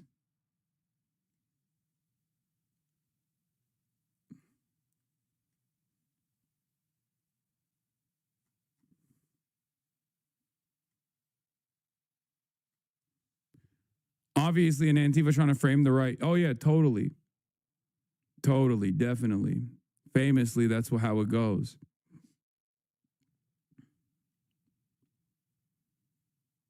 The blonde bimbo is talking about a different shooter, you himbo. They're using Helldiver's bullet as an excuse. No, dummy. She brought up the Annunciation Church shooter. She did. Walmart Tulsi Gabbard is the one who brought up that shooter as another point of evidence for fucking leftist Antifa violence, tying it to this shooting of Charlie Kirk, which, once again, neither of which is proven to be like any even remotely leftist or Antifa at all. For the Annunciation Church shooter, we have more evidence that he was right-wing as fuck. With Tyler Robinson, the only thing that we can associate with his politics is the fact that despite coming from a MAGA upbringing, he doesn't think trans people should be killed. That's it. That's like, I guess that's what it takes for you to be fucking Antifa nowadays, you know? Widely uncovered by many in the legacy media. It also went completely ignored by the previous administration. Not anymore. Not only, as you mentioned, were the bullet casings subscribed with Antifa mottos, if you will, in the heinous assassination of Charlie, but there have also been more examples than I could read off for you here in this briefing room today of violence from Antifa. I will just read a few. In July 2025. I need you to understand something, by the way. I need you to understand something. Okay? There is no domestic terror organization designation in this country. Okay? There is none. You can't do that. It has to be a foreign organization because terrorism as a designation is so expansive and intentionally vague that it actually, you can't do that to domestic organizations. I know this because there are a fuck ton of very well-organized neo-Nazi networks and white supremacist networks that this administration has kept consistently stating are actually covered under the First Amendment, and therefore there's nothing they can do about it. Okay? The only time where they actually investigate these organizations is when they are about to do violence, right? Atomwaffen is a great example of this. Atomwaffen is a neo-Nazi group that specifically recruits from the military, and they have time and time again like stolen military gear to try to like blow up railroads or attack like critical infrastructure, things of that nature. And only then do they actually prosecute and investigate these organizations. But those organizations can still march, right? Those organizations can still get permits to go and march, quote unquote, peacefully, right? Patriot Prayer is a great example of this. Patriot Front is another example of this. The 3%ers. The only time when these guys actually get prosecuted is if they do January 6th, which, of course, Donald Trump, we already know, does not consider that to be a violent thing at all and has rewarded those people with freedom and leniency. Okay? This is because, as you've said before, Antifa is not an organized party, so who's being penalized? Anyone and everyone. That's the reason why not only is this designation in direct odds with the First Amendment protections, freedom of association, freedom of assembly, freedom of speech, freedom of political organizations. But there is, yes, political smack is correct. In the United States, there's no legal mechanism for the government to designate a domestic group as a domestic terrorist organization. While federal law provides a definition for domestic terrorism, it's not a specific federal crime, and there is no equivalent process to the foreign terrorist organization designation used for international groups. This is the reason why the Trump administration is actually going after an international donor, an American citizen that now lives in China, in an effort to go after Answer Coalition, Palestinian Youth Movement, Party for Socialism and Liberation, and numerous other organizations that actually are anti-war protesters. They are trying to tie it back to like some kind of international donor, okay? On the domestic front, on the domestic side, on the domestic front, they are actively trying to designate Antifa as a terrorist organization when there's no legal mechanism to do so. Antifa itself is also not even an organization to begin with. It's not. There is no organizational structure. It's not a real thing. It's an action. It's like saying that you're anti-racist. The administration is now going to go after anti-racism as a domestic terror organization. That's fucking nuts. Several members of an Antifa cell ambushed and opened fire on officers at an ICE facility in Alvarado, Texas, shooting one officer in the neck. Also in July 2025, 3 Antifa members were charged with assaulting a police officer during a violent riot outside an ICE facility in Portland, which for weeks prior had been... All right, now we're getting to the real fucking fascism. And it's not that everything's 100% the moment you waited for. But I think we've made a lot of strides. Wish it was done a long time ago. Today, we're delighted to be joined by America's top medical and public health professionals as we announce historic steps to confront the crisis of autism. Horrible, horrible crisis. I want to thank the man who brought this issue to the forefront of American politics along with me. And we actually met in my office, is it like 20 years ago, Bobby? It's probably 20 years ago in New York. I was a developer, as you probably heard, and I always had very strong feelings about autism and how it happened and where it came from. And he and I don't know, the word got out, and I wouldn't say that people were very understanding of where we were, but it's turning out that we understood a lot more than a lot of people who studied it, we think. And I say we think because I don't think they were really letting the public know what they knew. Thanks as well to the director of the National Institute of Health, Dr. Jay Bhattacharya, FDA Commissioner, Dr. Marty McCary. These are great people. Administrator of the Centers for Medicine and Medicaid Services, Dr. Mehmet Oz, and Acting Assistant Secretary of HHS, Dr. Dorothy Fink.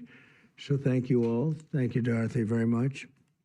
The meteoric rise in autism is among the most alarming public health developments in history. There's never been anything like this. Just a few decades ago, 1 in 10,000 children had autism. So that's not a long time. And I've always heard, you know, they say a few, but I think it's a lot less time than that.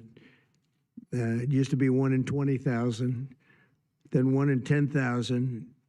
And I would say that's probably 18 years ago.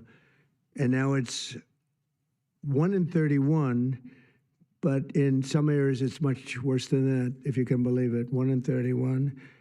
And I gave numbers yesterday. For boys, it's 1 in 12. I was told that's in California where they have for some reason, a more severe problem. But whether it's 1 in 12 or 1 in 31, can you imagine? That's down from 1 in 20,000, then 1 in 10,000. And now we're at the level of 1 in 12 in some cases for boys, 1 in 31 overall. So since 2000, autism rates have surged by much more than 400%. Instead of attacking those who ask questions, everyone should be grateful for those who are trying to get the answers to this complex situation. And the first day all of these great doctors behind me were there, I told them, this is what we have to find out. Because when you go from 20,000 to 10,000, and then you go to 12, you know there's something artificial. They're taking something. And by the way, I think I can say that there are certain groups of people that don't take vaccines and don't take any pills that have no autism. That's not true. That have no autism. If you're less likely to take a vaccine, you are infinitely less likely to go get diagnosed by a medical specialist to see whether you have autism or not. That's it. That's the only reason. Oh my God. Yeah, virtually. I heard none. See, Bobby wants to be very careful with what he says, and he should, but I'm not so careful with what I say. Great. Yeah, you're only the fucking Amish president. as an example. It's good that you're careless with your essentially words. No autism. First, effective immediately, the FDA will be notifying physicians that the use of let's see how we say that. Acetaminophen. Oh, God. Is that okay? Which is basically commonly known as Tylenol, during pregnancy can be associated with a very increased risk of autism. So taking Tylenol is not good. All right, I'll say it. It's not good. For this reason, they are strongly recommending that women limit Tylenol use during pregnancy unless medically necessary. That's, for instance, in cases of extremely high fever, that you feel you can't tough it out, you can't do it. I guess there's that. It's a small number of cases, I think. But if you can't tough it out, if you can't do it, that's what you're going to have to do. You'll take a Tylenol, but it'll be very sparingly. It can be something that's very dangerous to the woman's health. In other words, a fever that's very, very dangerous, and ideally a doctor's decision, because I think you shouldn't take it. And you shouldn't take it during the entire pregnancy. They may tell you that toward the end of the pregnancy, you shouldn't take it during the entire, and you shouldn't give the child a Tylenol every time he's born and he goes and has a shot. You shouldn't give a Tylenol to that child. All pregnant women should talk to their doctors for more information about limiting the use of this medication while pregnant. So ideally, you don't take it at all, but if you can't tough it out, if there's a problem, you're going to end up doing it. Why the are other they? thing that I can tell you, I don't even that know. I'll say I don't even understand what the purpose of this is. This just like later date. It's just a way to fuck people over. That's it. It's just pure bad. I can't even see any profit upsides for any company in this process. You know what I mean? Only downsides. And you it's spread just it out over a period let's of years. fuck it up. Let's fuck it up aggressively. Who gives a shit? Beautiful little babies. It's a disgrace. I don't see it. I think it's very bad. They're pumping, it looks like they're pumping into a horse. You have a little child, little fragile child, and you get a vat of 80 different vaccines, I guess, 80 different blends, and they pump it in. So ideally, a woman won't take Tylenol. And on the vaccines, it would be good instead of one visit where they pump the baby loaded up with stuff, you'll do it over a period of 4 times or 5 times. I've been so into this issue for so many years just because I couldn't understand how a thing like this could happen. And it's artificially induced. It's not like something that when you go from all of those, healthy babies to a point where I don't even know structurally if a country can afford it. And that's the least of the problems. To have families destroyed over this is just so terrible. I also, and we've already done this, we want no mercury in the vaccine. We want no aluminum in the vaccine. The MMR, I think, should be taken separately. This is based on what I feel. My feelings. Measles.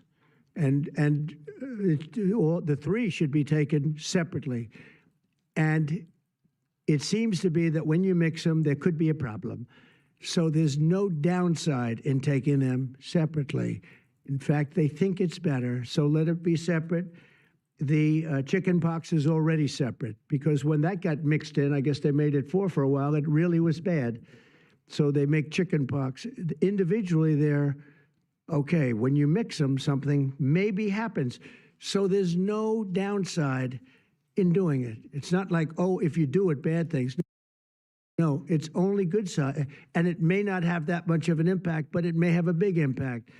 So let those be taken separately. And then hepatitis B is sexually transmitted. There's no reason to give a baby that's almost just born hepatitis B.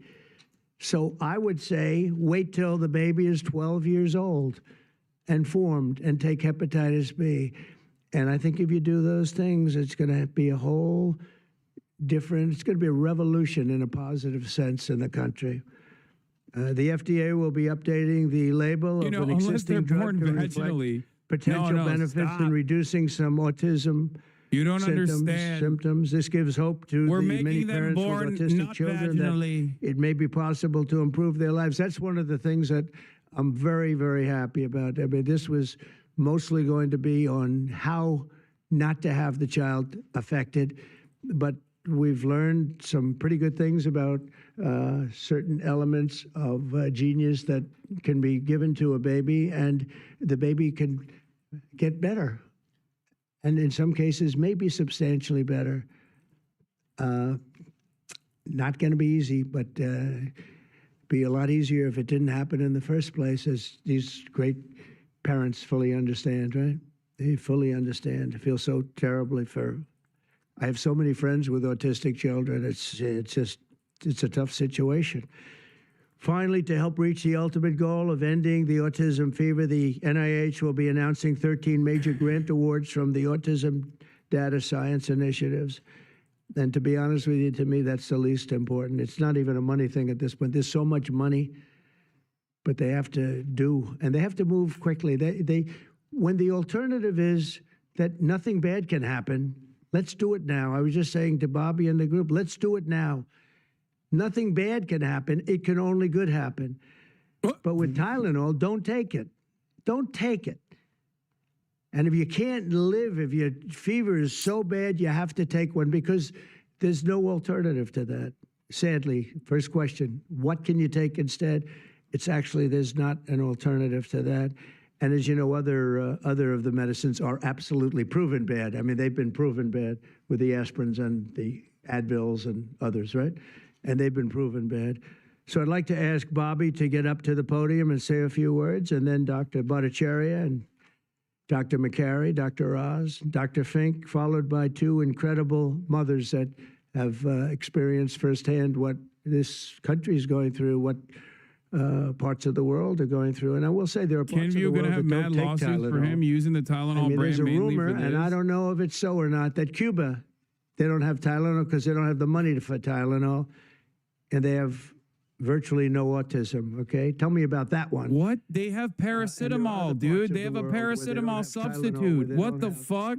Autism. That tells you a lot. And I want to say it right now. And you know the way I look at it? Don't take it. Don't take it. There's no downside in not taking it.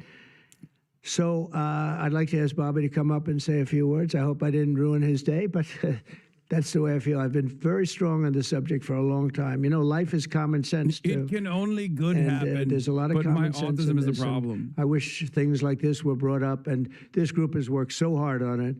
But I'd like to be a little bit more, a little speedier in the process of a recommendation, because there's no harm in going quick.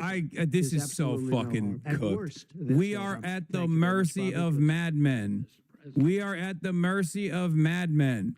Once again, the dumbest, most hysterical losers in American society are getting their wishes be heard and turning it into government mandate.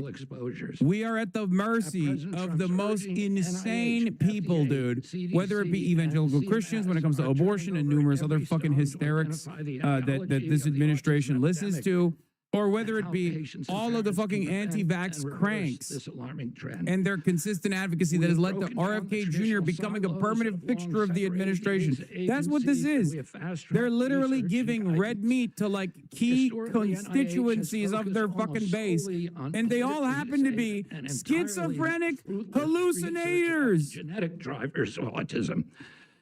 And that would be like studying the genetic drivers of lung cancer without looking at cigarettes. And that's what NIH has been doing for 20 years.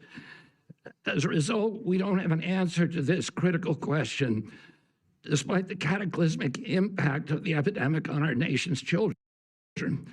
We are now replacing the institutional culture of politicized science and corruption with evidence-based medicine. NIH research teams are currently testing multiple hypotheses with no area off limits. We promise transparency as we uncover the potential causes and treatments, and we will notify the public regularly of our progress. Today, we are announcing two important findings from our autism work that are vital for parents to know as they make these decisions. First, HHS will act on acetaminophen. The FDA is responding to clinical and laboratory studies that suggest a potential association between acetaminophen use during pregnancy and adverse neurodevelopmental outcomes, including later diagnosis for ADHD and autism. What do I say, man? What do you say to this? What do you fucking say to this? What do you say to this? It's so cooked. We have also evaluated the contrary. This is so dumb. I don't know. I don't even know what to say. We're literally, his brainworm is running the health initiatives in this government. Pregnancy and begin the process to initiate a safety label change. HHS will launch a nationwide public service campaign to inform families and protect public health. FDA also recognized that acetaminophen is often the only tool for fevers and pain in pregnancy, as other alternatives have well-documented adverse effects. HHS wants, therefore, to encourage clinicians to exercise their best judgment in the use of acetaminophen for fevers and pain in pregnancy by prescribing the lowest effective dose for the shortest necessary duration and only when treatment is required. Oh, so they can have a little bit of autism, I guess? Is that what it is? Of science. The safety of acetaminophen against the risk of neurodevelopmental disorders in young children has never been validated. Prudent medicine, therefore, suggests caution in acetaminophen use of young children, especially since strong evidence also has associated it with liver toxicity. Some studies have also found the use of acetaminophen in children can potentially prolong viral illnesses. FDA will drive new research to safeguard mothers, children, and families. In addition to a possible acetaminophen connection to autism for pregnant women, infants, and toddlers, our research has revealed that folate deficiency in a child's brain can lead to autism. We have also identified an exciting therapy that may benefit large numbers of children who suffer from autism. Peer-reviewed literature has documented that up to 60% of folate-deficient children with ASD can have improved verbal communications if given leucovorin.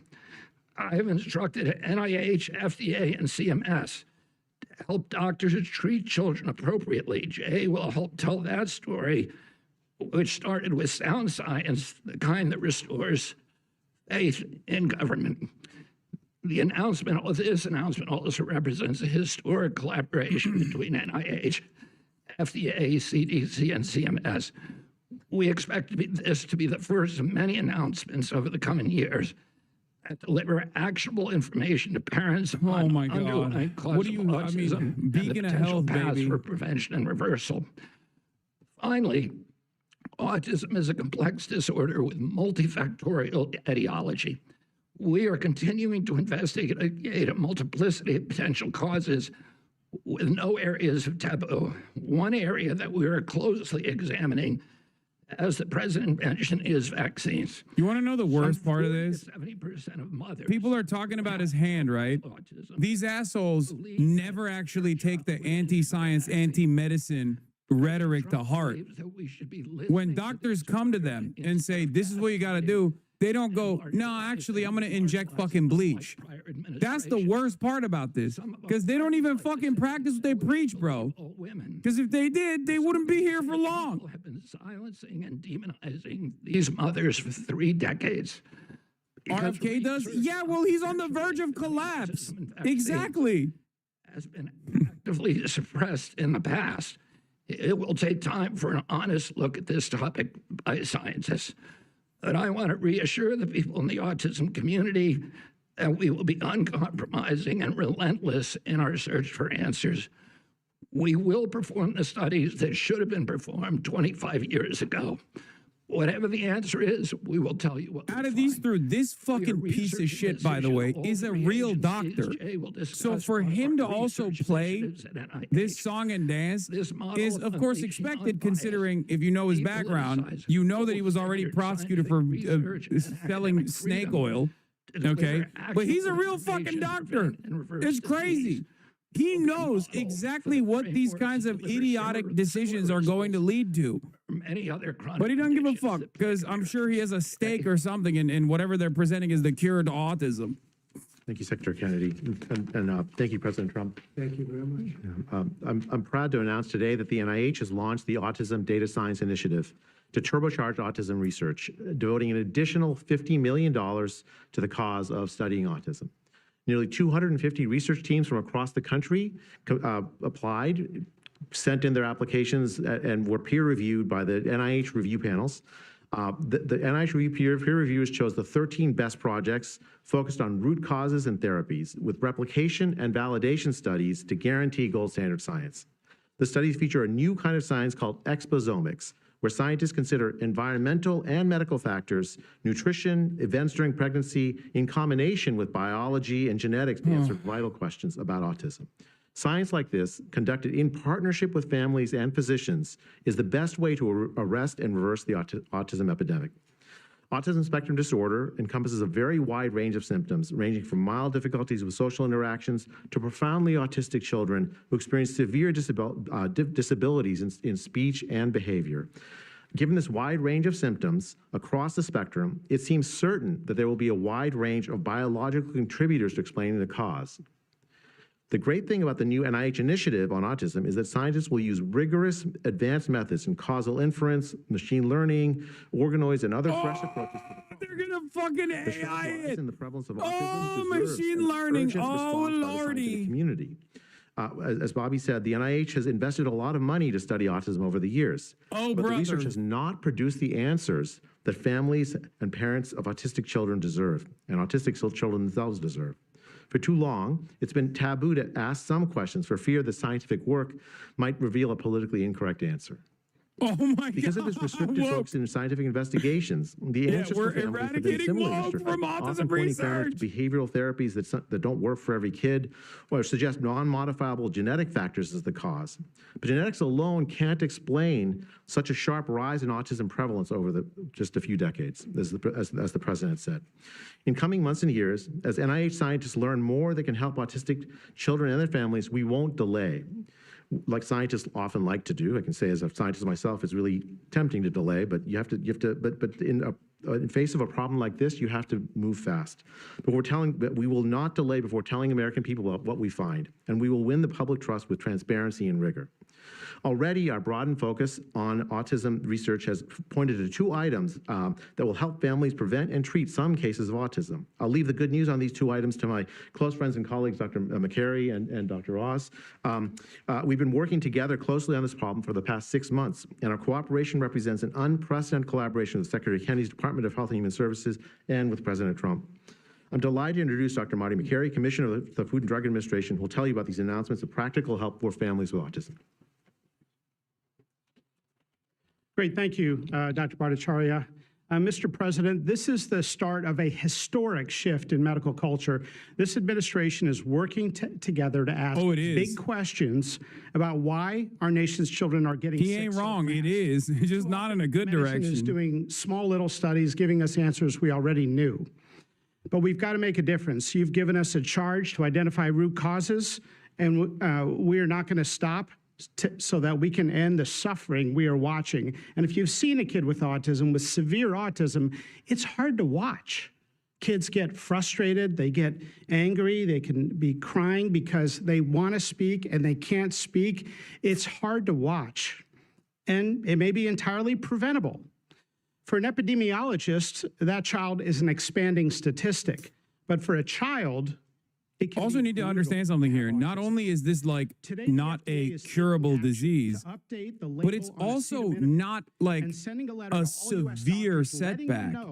So the way that they're presenting this as a as a curable disease is only going to stigmatize people with autism further. It's fucking nutty. This is just like, it's just eugenics, it seems like. Between acetaminophen in pregnancy and autism. And the Nurses' Health Study with researchers from Yale, Columbia, and Harvard looking at 9,000 kids found that acetaminophen use in pregnancy was associated with neurodevelopmental disorders. What if they find autism to be inherited? I mean, it is. It is. It is inherited. Will they start a sterilization campaign? Overwhelming body of evidence points Hope to an not. association. Sure, you'll be able to find a study to the contrary. That's how science works.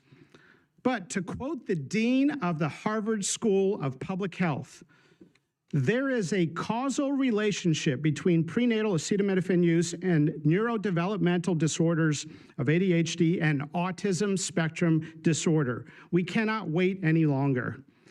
And honestly, there's been this perfunctory, reactionary, mindless practice in medicine. I learned it in medical school and residency. Just treat all fevers, low-grade fevers, treat them with acetaminophen. Why? What are we doing? A study out of Hopkins actually showed that treating a fever can prolong the duration of illness in a young kid. Maybe that's because a fever is a body's natural way of ridding an infection. Wait. When my wife was pregnant, this guy's a doctor. Ain't no fucking way. How? How is that possible? She said no, and then they looked to me and I said, absolutely new.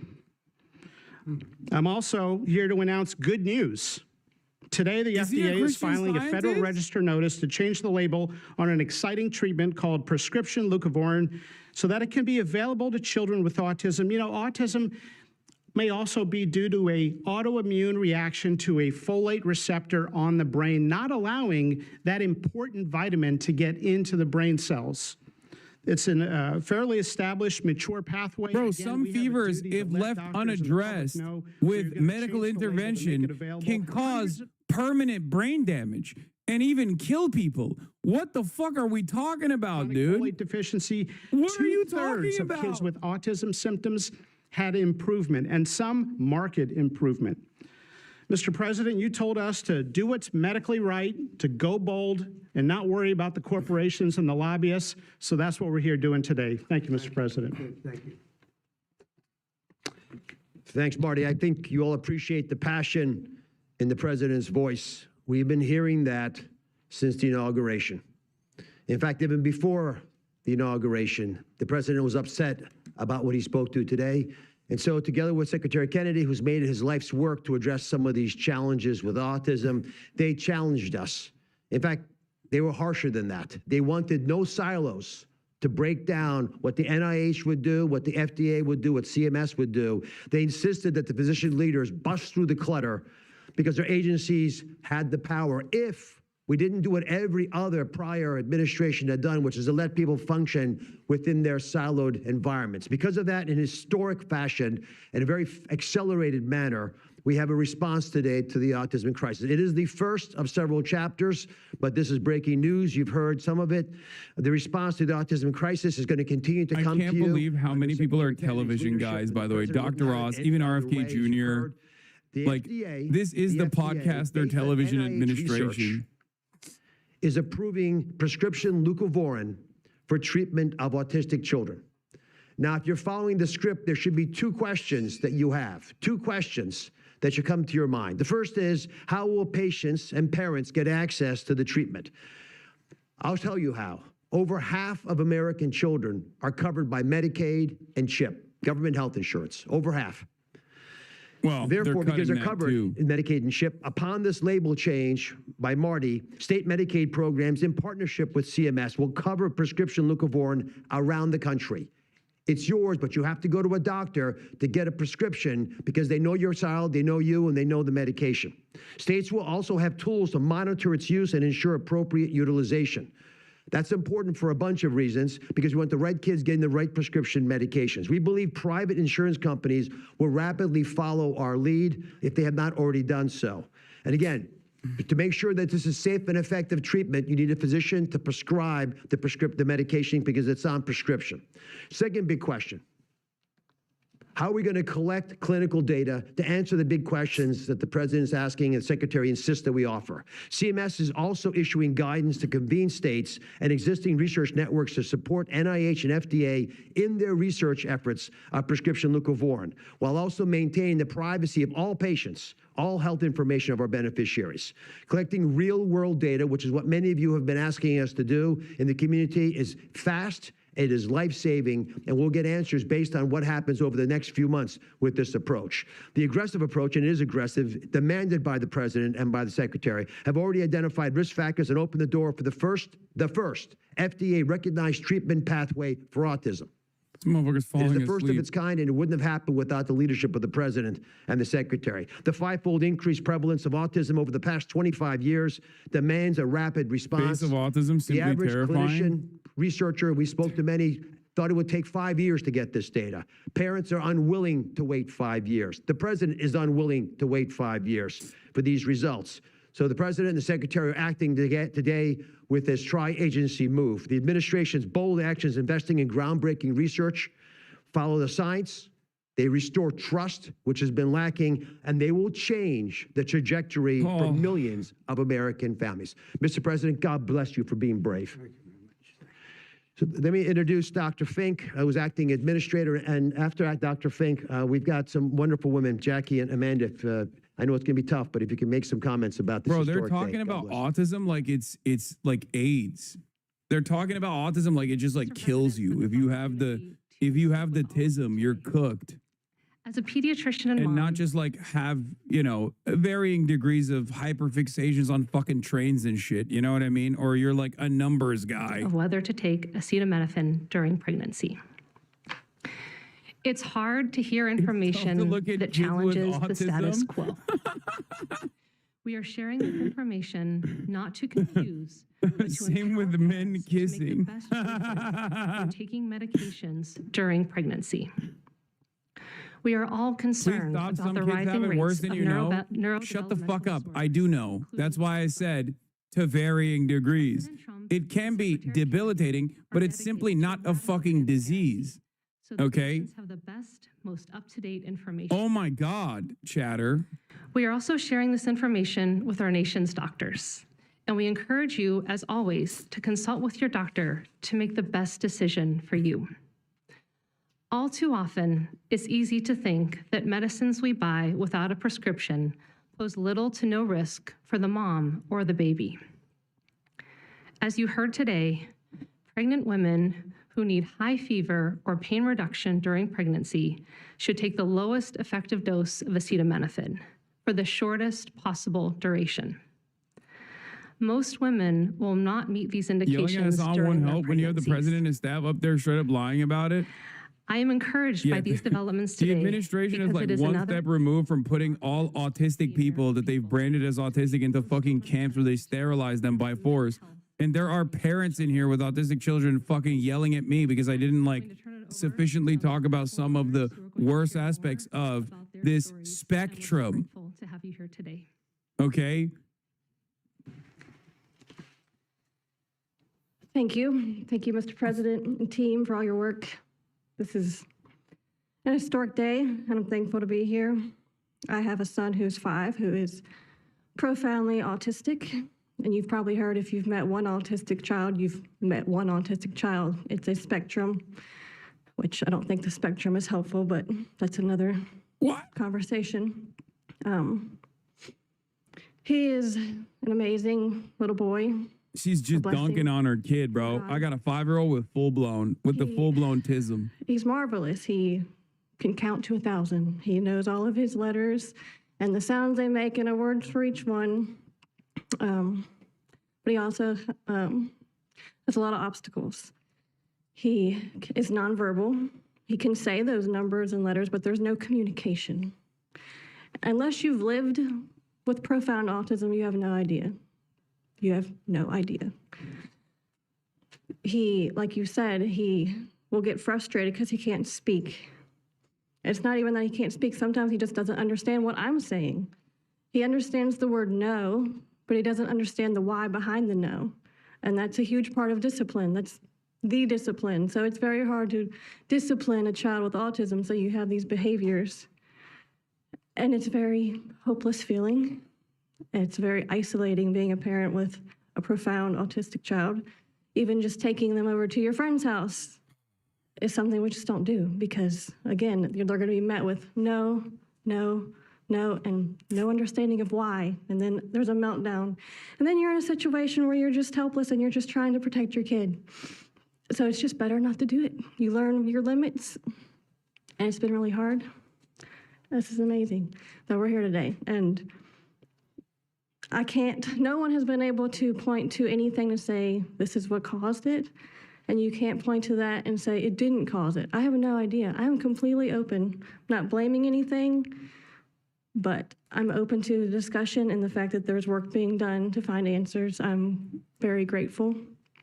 I was already excited to vote for Mr. Trump anyway, Mr. President. But when we got word of RFK doing his work, I was ecstatic. I could not wait for this work to be done, that somebody would try to find us some answers. I'm just very grateful.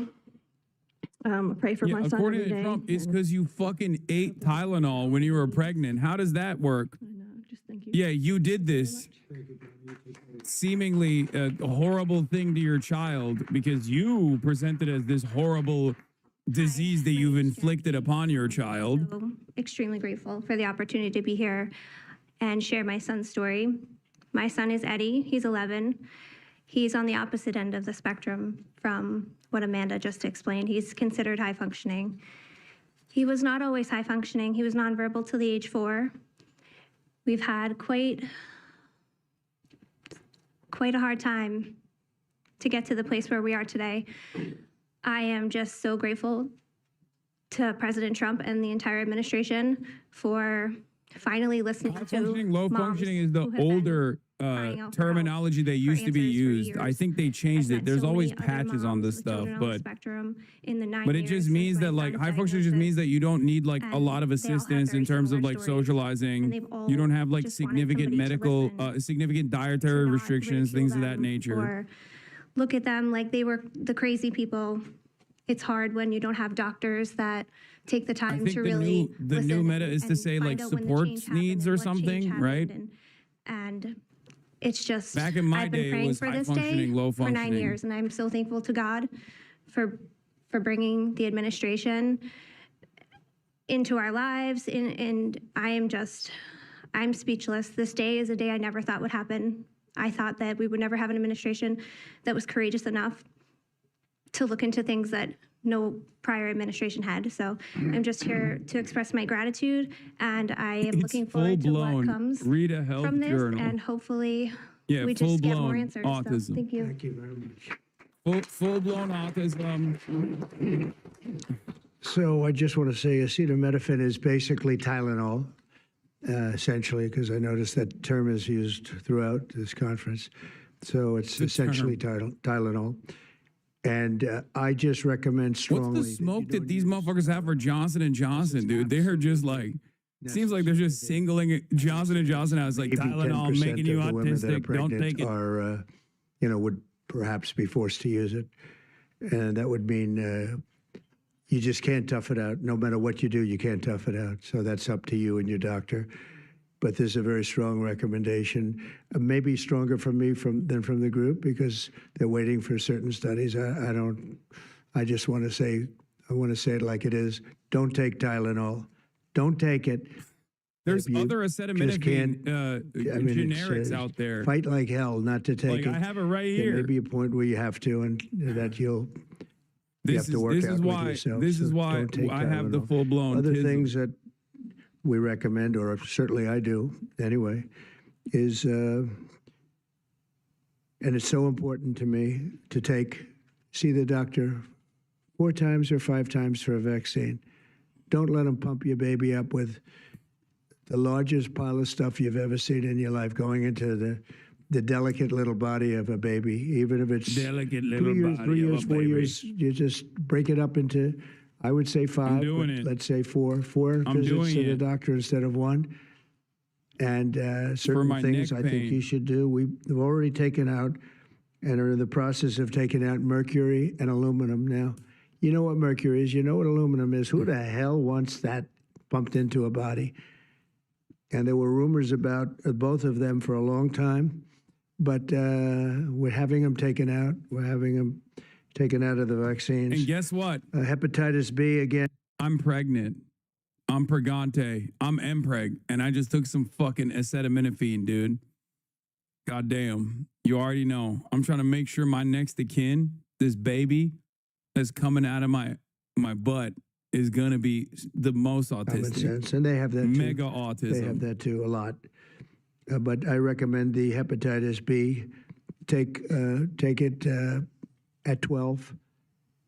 Sexually transmitted. You don't have to give it to the baby when the baby's 2 years old. And there are a lot of theories on that, but not when they're 12. Doesn't seem to be a problem at all. The MMR and the chickenpox. Chickenpox has already been broken out. It's a singular shot, but the MMR is not. And I've heard for years that there's a problem with it. But they say that there's no problem if you do each shot separately, not put together. So an MMR, go out and do it separately. Don't take Tylenol. Don't give Tylenol to the baby after the baby's born. Every time the baby gets a shot, the baby gets a shot. They say, here, take a cup of Tylenol. I've heard that for years. Take Tylenol. Don't take Tylenol. Don't have your baby take Tylenol. Now, Tylenol is fine for people that aren't Don't do it, baby. pregnant, Don't that do it, aren't, baby. in a Tough it out, situation that baby. we're talking about one very specific situation. If you're pregnant, don't take Tylenol. When you have your baby, don't give your baby Tylenol at all, unless it's absolutely necessary. Don't What do is it. this? Break Was up that your even a visits part? to the doctors. Was Break that them even a up. part of what the 45 doctors if you were can. saying? Or, I No, mean, it's inconvenient. It's inconvenient. I made the No, you're mistake gonna have of to go claiming the back, 'cause then doctors you're are late. saying You're gonna this. go back each year for 4 years, 5 years, 3 years. Just break it up. Break it up, because it's too much liquid. Too many different things are going into that baby at too big a many number. liquids are going the into the size of this baby. thing, when you look at it, He's it's like fucking 80 different freestyling. vaccines and beyond vaccines, and 80. Too many liquids And to you give the that to a baby. kid. I mean, I can tell you that I had a woman who worked for me, a beautiful, wonderful woman, worked in Trump Tower, and she had the most perfect child, beautiful, just perfect. But then the baby And I was remember hit this with little a blonde-haired full-blown boy running around the tism. lobby of Trump Tower, so healthy and so vibrant. And then he got And the I said, "That's Tylenol. great." One One day, Tylenol and the baby is I came in and she autistic. was crying, her eyes He out keeps behind the talking counter. about trains and planes. She worked at the front desk. She was crying her eyes out. I've never, as much as I've ever seen anyone distraught, she was. I said, "Are you okay? What happened?"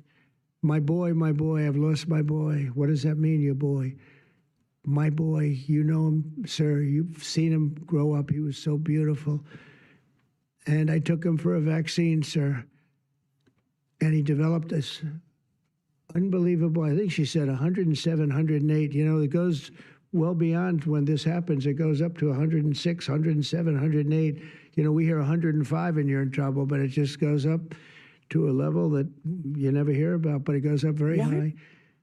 And it's fried. They get fried. She said, I took him, he developed an unbelievable temperature. And I've lost him, sir. He's gone. And then I saw the boy. It was so tragic to